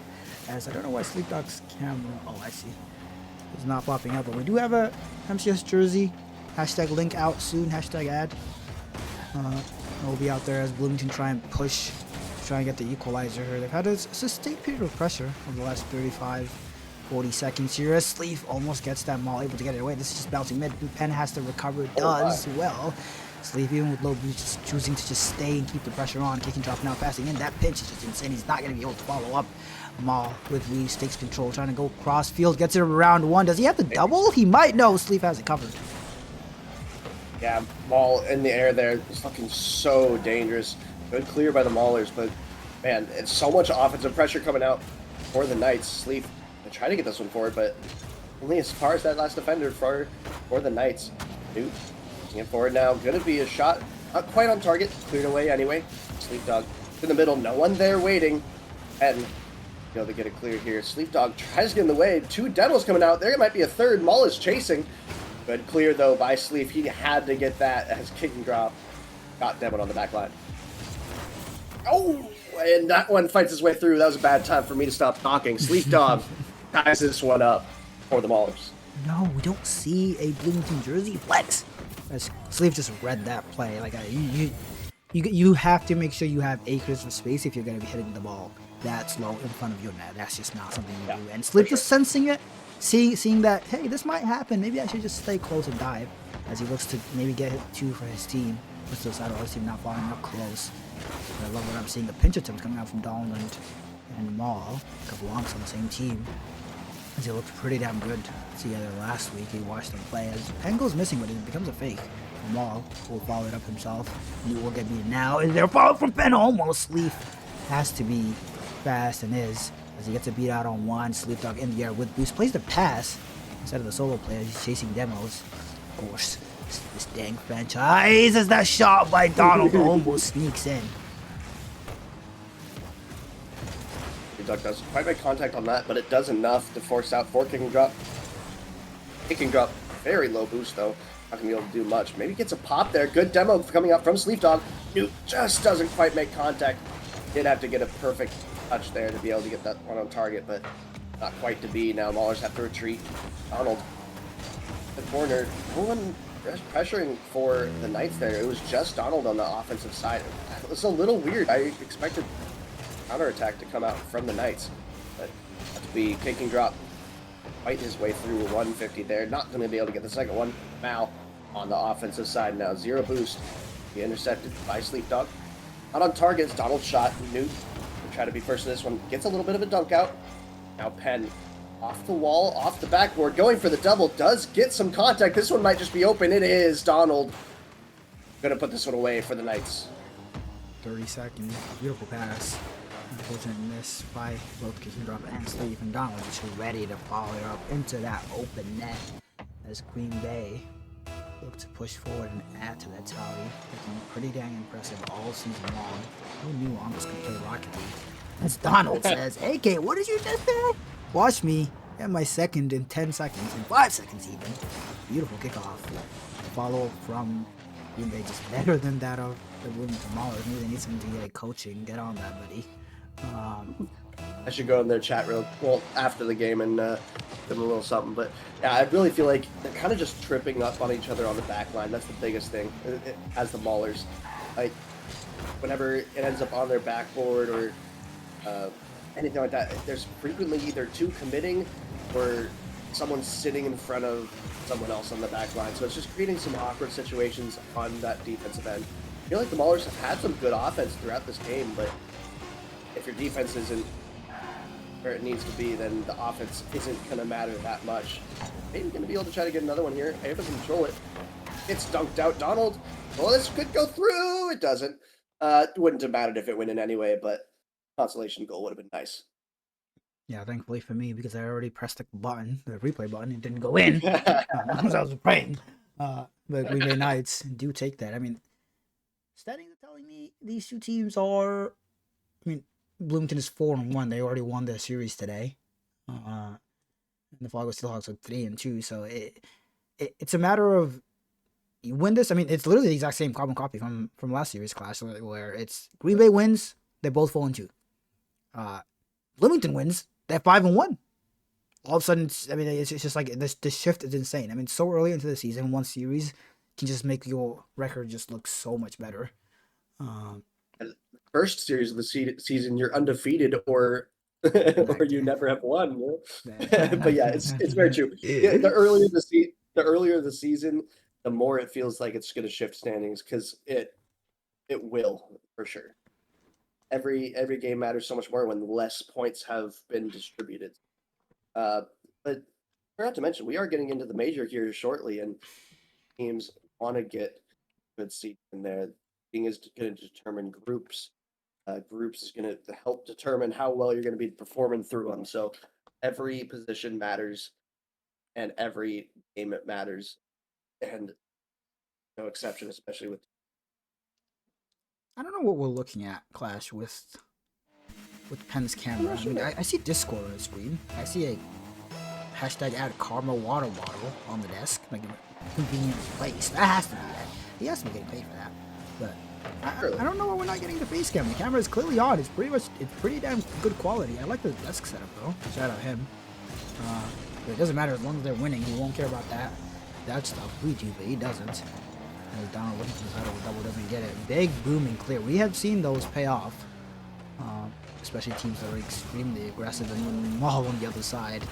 That is aggressive. That's a shot on net. Newt equal to it. Donald already up, playing the pass to the side wall. Maul's shot not in, but I love the vision. Not Maul. 10. I lied. Oh boy. I'm seeing things, Clash. I'm a little worried about the Maulers here. Again, both kick and drop, and that's the fourth time in a row that I've seen them both commit on the back line. I feel like someone has to go earlier. Someone has to force for the other person, because right now, kick and drop and Newt really tangled up on the back line. But some offensive pressure as soon as they get it back. Bloomington is dangerous on this offensive side. Leaf Dog able to get the first on the board. Beautiful heads-up play from kick and drop, and Sleeve just able to follow it up. And that's something you'll get from Sleeve. He will always be close and ready to pounce. Speed is not a reason he will lose. As he almost connects on that demo, and collecting under. I mean, that's just too easy. It's a beautiful fake, but somebody has to connect here. Just plays it around, doesn't get the demo. Pop touch gets it around one, gets a demo to boot as well, and just goes under kicking drop. Sleeve can't make it back to that. And I mean, you work so hard for a goal. I mean, I guess it was a counter attack for Bloomington as well, but Green Bay just answered right back off the kickoff. We'll see more kickoff shenanigans. Donald will take full control. Will be met in the air by kicking drop, goes missing. Beautiful control touch by New. Although when I'm seeing pass infield, Sleep already there. We already talked about his ability to follow up his teammates. There's Malo. And Penn now, like, they just look so close. Wow. I am surprised by that. That's the type of thing I was expecting. But it is a Mall team, so I shouldn't be surprised. MCS champion. That's like something I really, hopefully going forward, I'm going to highlight more. I am working on a thing to like track MCS champions, so we know who's who. There's a lot of people who won championships. I feel like when you see that sheet, you will be surprised at how the sheer amount. But it has been 11 seasons. This being the 12th. That is a unfortunate play for the Green Bay Knights, for the Bloomington Maulers. An unfortunate play for the Green Bay Knights and Penn. Just no boost, doesn't matter. Sees kick and drop is awkward. Sees what's happening in front of him. Just plays slow. See, that's what happens if I stay here. And he just gets a goal. Yeah, kick and drop just, I don't know, got a little close on that play. Had to recover it, and the recovery did not go well. So, yeah, Knights, I'm going to be thanking him for that one. Giveaway in front of the net, unfortunately. Newt, playing into the corner, kick and drop. Might be able to get first for this one. Not quite.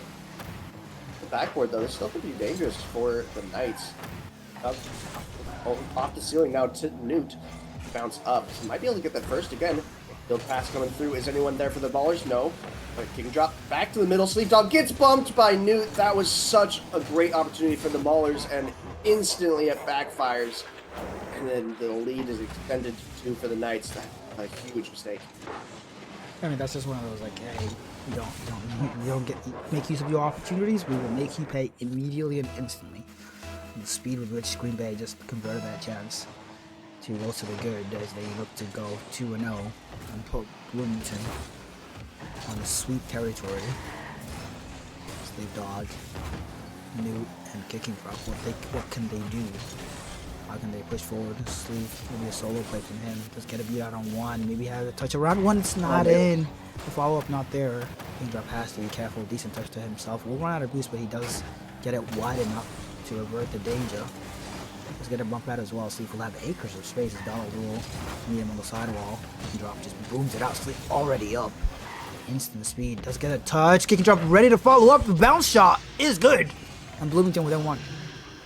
Yeah, Bloomington not out of it yet. The Bloomington offense really is so good. It's just they have to figure it out in the back line. But kick and drop, that was a good little bounce shot. Great placement. There was someone in net, but it didn't look like it with how that was placed. Yeah, as they to get that one more. Keep their hopes alive. It was almost an amazing pass. It still works out. Kick and drop close enough to convert. Maul unable to get it out. What a pass by Sleep Dog. The positioning, the aggressive positioning. All 3 players in that play, but I mean that is exactly what you need sometimes, you know? And that's exactly what makes the Ballers so dangerous. There's always that follow-up. They really play so aggressive on offense. If you can beat that last defender, there's usually going to be that person there that is ready to pounce. Back line has to try to get it clear there. Doesn't quite. Sleep Dog, the control touch has to force Penn to make a really good touch. Drop gets done for his efforts. Newt left on the back line. This is going to be a double. It is Mal. Gets the lead right back for the Knights. That is me. I don't know if you can see this, class, but I am Mal. Perfect timing. I knew it was going to happen. Beautiful double from myself, of course. On the St. Cloud Flyers, on the Green Bay Knights. Who knows anymore? And Green Bay gets it right back. Green Bay gets it right back. This is just a shootout. An absolute shootout. Will Bloomington get the next one? I mean, yeah, the way this has been going, there's still a couple more goals to go.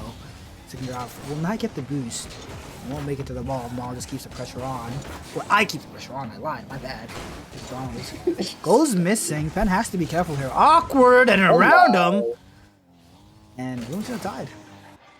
I knew this one was awkward. I thought it would be an opportunity for Maulers, but I didn't think it would just go straight in. Penn is getting a little bit too close. Newt finding that opportunity, and Maulers once again right back in it. We're tied up, and offensive presence from both teams here, finding awkward situations and punishing each other right now. Yeah, and it's just who can hold that a little bit longer. On defense, as that ball mid, really dangerous. Penn able to convert to cover it. Decent 50, nobody up except Maul. So high in the air. Sleep Dog says, Newt, get out of the way. I got it, buddy. As Donald should meet him here. Gets the boost, gets the ball. Doesn't get the touch he wants, but that works out for him, and then he goes missing. As Penn. Maul doesn't get dunked. I have a shot here. Push to the sidewall instead. As Penn goes missing. Sleep shot. Maul is ready for it. Yeah, big miss on the back line there. That was an opportunity for the Maulers. Not quite capitalized on those. Sleepdog has to get a good touch. He does. Taking drop. Past one up to Sleepdog. He has control. Mal has to have great defense here. Is going to get a good clear. And to try to get this one out. Sleepdog just sitting in front of it. Taking drop. Trying to get there first. Not quite going to be able to get first, but it's a piece of it that might just find its way through at 0 seconds. Doesn't quite. Green Bay still has it up, though, but now maybe an opportunity for the Maulers. Newt going to try to get it back middle, but no one there. And this one does fall down. We have overtime in game 2, AK. I mean, the Mars need this more than anything they've ever needed. Even the way this Green Bay offense is looking.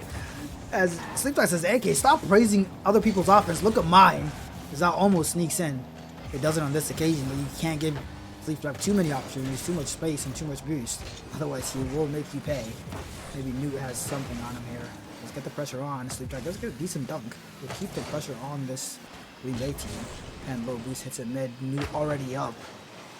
Maul to be able to collect this low boost is overtime. It's looking a little spooky for Green Bay right now. The pitches are not looking as crisp as they were. But it doesn't matter. As long as you can get that golden goal, that's all that matters. As Sleepdog gets it around 1. That's just floating on high. That might just land in, Clash. Two go for the Knights. They felt like they had to. I don't blame him. Kick and drop off the backboard. Is he going to be able to follow it up himself? He is on target. Ball. It's safe from him, though. Newt and Sleepdog double commit there. That might just be on target. Kick and drop is going to have a touch, though. Very low boost for the Maulers here. Penn going to try to get this one on target. It is... Yeah, it's just awkward situations for both teams on the back line, and Green Bay strikes there in overtime. Great shot from Penn. That was... It couldn't have been much better placed there. That was where it had to go through. I mean, you got 3 goalies up, and they can't get to that. Yeah, that is wow. Wow. That is when you show up. I think Penn is not the captain. More or less. I'm going to say captain's performance, but pretty good for the Bloomington. I mean, that offense is there. They're just... little overcommittee, just locking on defense. Maybe get some demos also. We haven't really seen demos. I don't know if we've even seen one really. Probably have, but I have not noticed that, which I'm surprised by, given who's on the field in Sleepdog. So hopefully we get more of that.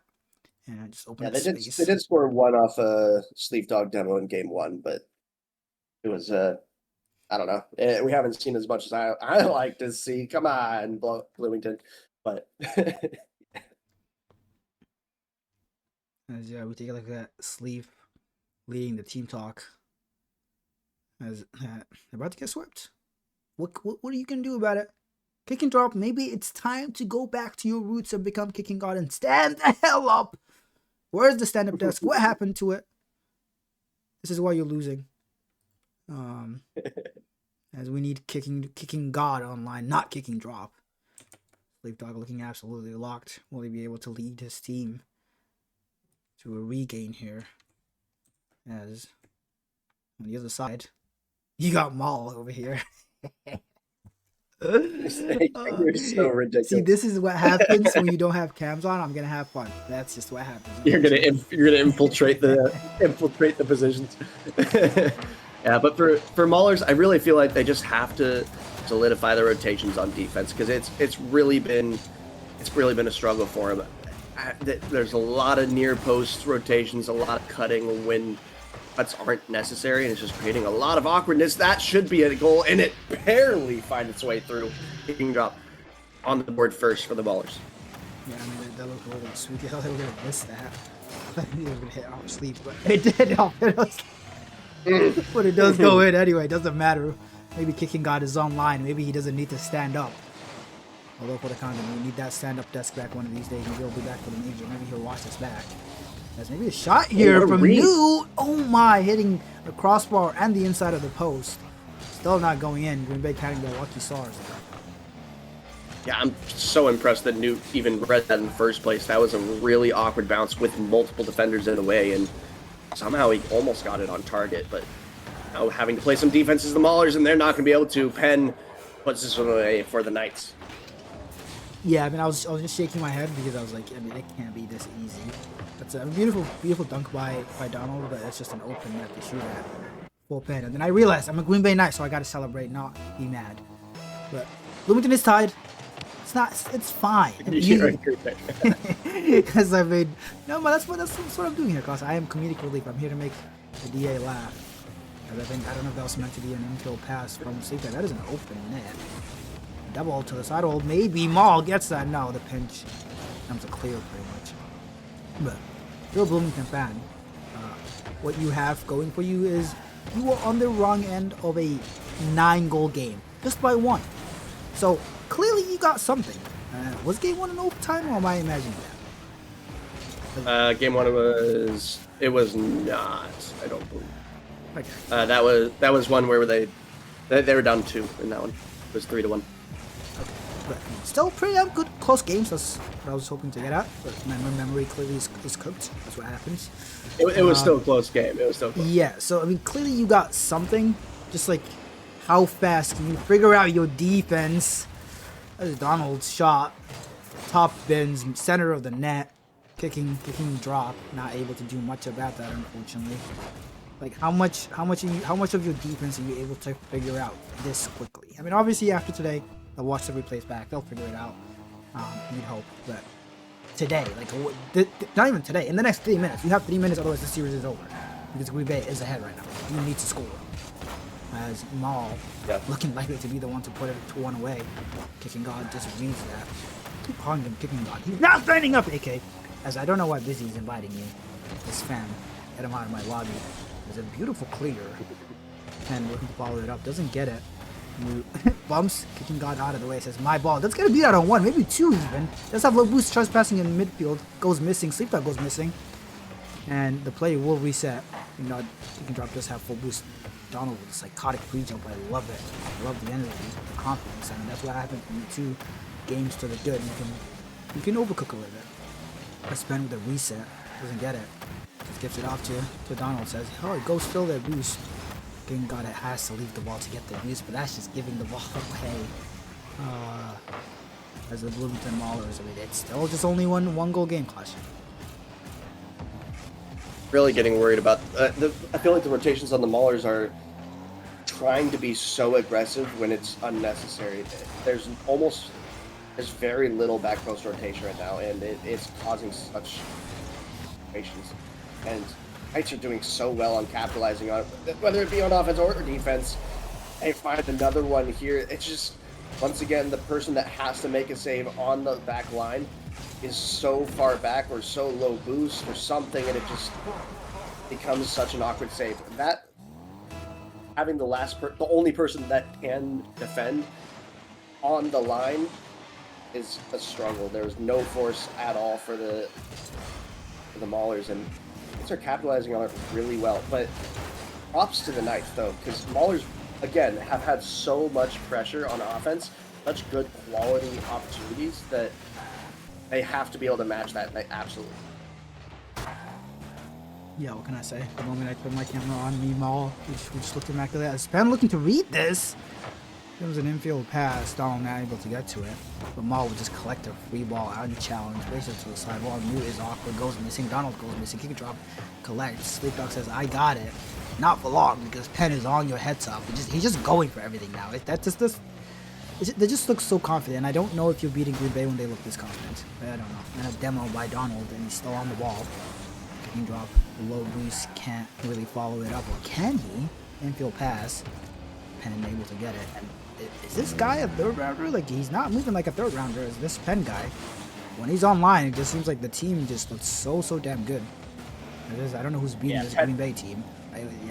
Penn has had a fantastic series so far. He's looked so good, keeping so much control, maintaining so much space on the field right now. So Penn for me, I think Mal has probably played the best, but he's also expected to play the best. But Penn is right there and playing so well.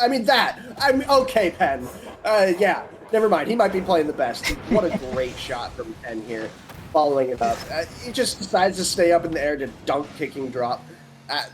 You can't ask for any better than that. Yeah. I mean, you're a Bloomington fan, so like I'm sure you'll be looking at it from the side of the Bloomington, like what mistakes are we making, what are we doing wrong here, and like That's what. exactly right. But I mean, the Green Bay might just be one of the best teams in the tier. That could also be like contributing. Yeah, sure, you can be giving away goals, but sometimes the opponent might also be that good, because I don't see a weak point on this team right now. I really do. I don't get it. Yeah. Bloomington, Scrim, Green Bay, they're a good team. But yeah, kick and drop, able to get one. Maybe we can get 2 kickoff goals. It's probably not going to happen. But kick and drop, going to get at least a consolation goal here. Some goals on the board. But yeah, really, the Knights played fantastic series. And like we mentioned, Penn is so much for his team. And it's over.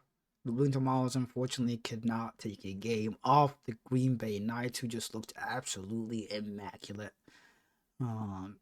Yeah, I don't know what else to say. Like, I don't know who's beating this team. They look that good. But shout out to the Maulers. I mean, the games were all pretty. Somehow they've already lost twice. I don't understand how. Yeah, I don't know who's beating them. But the Maulers, I mean, they played pretty damn well as well. They were just missing that oomph. There's no words. That's just oomph. It was so close. Game 1 was like a couple goal game, but I mean, it looked pretty damn close. Game 2, 9-goal thriller, losing by 1. And then game 3, we just watched it. It was the biggest margin of them all, but still close enough that if you clean up, if you're not missing misses like that and giving Maul a free net, not Maul, a free goal to shoot at, I mean, you have something. So I think this, like you said, I mean, you're happy with your team at the beginning of this series. You said you're looking forward to seeing what they can do. Yeah, I see the potential that you spoke about.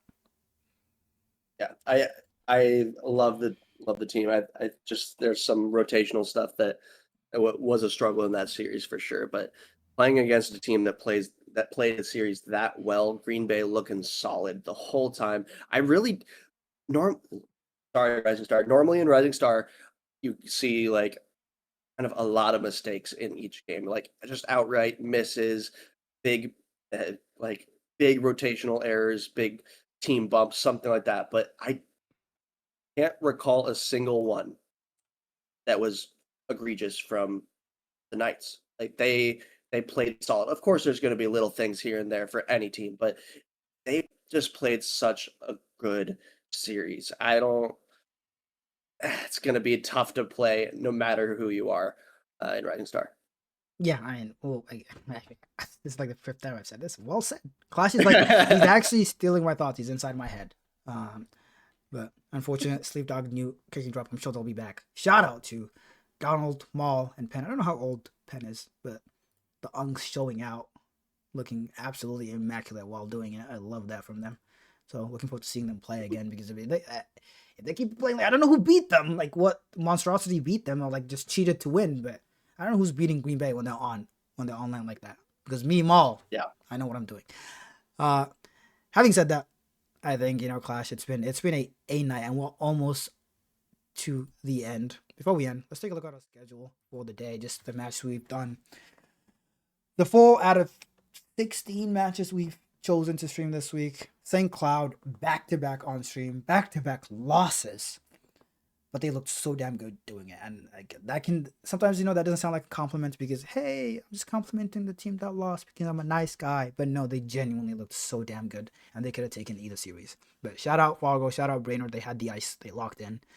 Rochester, Chicago, game 5 thriller. Rochester just had it. Sersha, M1, and Lil Dude, who was the best player on the pitch. I mean, it's the day of the 3rd round. Just Lil Dude. We just watched Penn actually absolutely show out a walking block belt. I think it's the 3rd rounder on that team, or maybe Windy, but block belt looked so damn good. So did Windy in the Brainerd St. Cloud game. In the Fargo St. Cloud game, Sear, the 3rd rounder, I think is absolutely immaculate. So maybe it's just that they are the 3rd rounders. But last match of the day, Green Bay Knights closing it out in Bloomington. Our first sweep of the day on the last match of the day, trying to get us out of here on time. But there is a couple more things to cover before we head off Clash. But before we do that, I have to hit the hashtag ad, because MCS is a community league. We, depend on community to help us out and grow the land Rich and Prime. all that. Twitch Prime. Clash free. Dude, Twitch Prime. If you do have a Twitch Prime sub, it is free. It doesn't cost you anything. Check it out. Hit the subscribe button. It is absolutely free for you, but it helps us out a ton. And with that Clash, we got one more thing. You know, the thing everybody's excited about. We didn't even announce it, so nobody knows it's coming. But Major 2 is ready. You may have seen some sneak peeks at the sheets as we've been developing over the last few days. Shout out Coop. That's my boy. Welcome to the MCS staff, to the MCS team, the MCS family. Absolutely looking crazy, the stuff he's making for us. But the sheets are ready, and so are the points, Clash. A lot of points in this major. First place getting 35, but it's more points than the previous seasons because it's going to be a 2-week event. We're going into groups to start out and then bracket in week 2. So yeah, it's going to be a grueling one, but that difference between all the way at the top and all the way at the bottom, 35-point jump, that's more points than any team has had the opportunity to get so far this season. So huge implications for the major, but you also have a lot of matches, a lot of reason to earn those points. So every team needs to be looking forward to this major. Every team needs to be prepared for this major, get those scrims in, get what you need to do. This major is extremely important, both for Chal and Rising Star. This is point distribution. Yeah, I mean, and Prem, not to be outdone, not to be left out.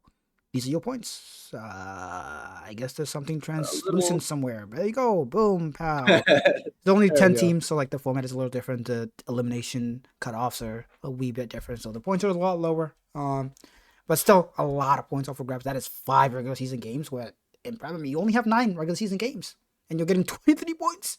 So winning this goes a long way. Obviously, a few more announcements about Major 2 and all that will come eventually. Or you can be, a nerd and like go to the MCS rulebook, and there is a sheet in there that details everything coming in a few months. But the DA, thank you for joining me, my friend. Hopefully you'll be back. Some major action next week. Should be I don't think it's gonna be as long as a lot of people expect, but it's gonna be a pretty long day, at least on stream. And so much going on, so keeping track of things is gonna be a doozy. For sure, but I'm excited for it. Obviously, playing, and maybe I can get a cast in or two. I've been busy, but it's always fun casting whenever I can. AK, so glad to be here. The best casting duo in MCS. You heard it here. Oh, yeah. And with that, I'm definitely not lying. We are gonna sign out. We are gonna. I gotta leech off the DA casting skill. Yeah, you gotta take it what you can. But with that, thank you, Clash. Thank you, Stewie, for casting the first series of the day. Thank you to the Rising Star players who absolutely showed out. I genuinely enjoyed today. Today has been my favorite stream so far this season. Out of the 3, the games were just that good. And I'm not gonna say that for every week. I promise. That's not how it is. It's genuinely mean it. But yeah, we will be back. I will be back next Thursday for some Rising Star action. I may be back tomorrow casting, but MCS will be back tomorrow for some Challenger action. I don't know if you're on Stream Clash, but maybe we'll see you. We'll see all our Challenger brethren. And with that, we are signing out. Thank you for joining us. Thank you for watching. Thank you for playing. Peace. Bye.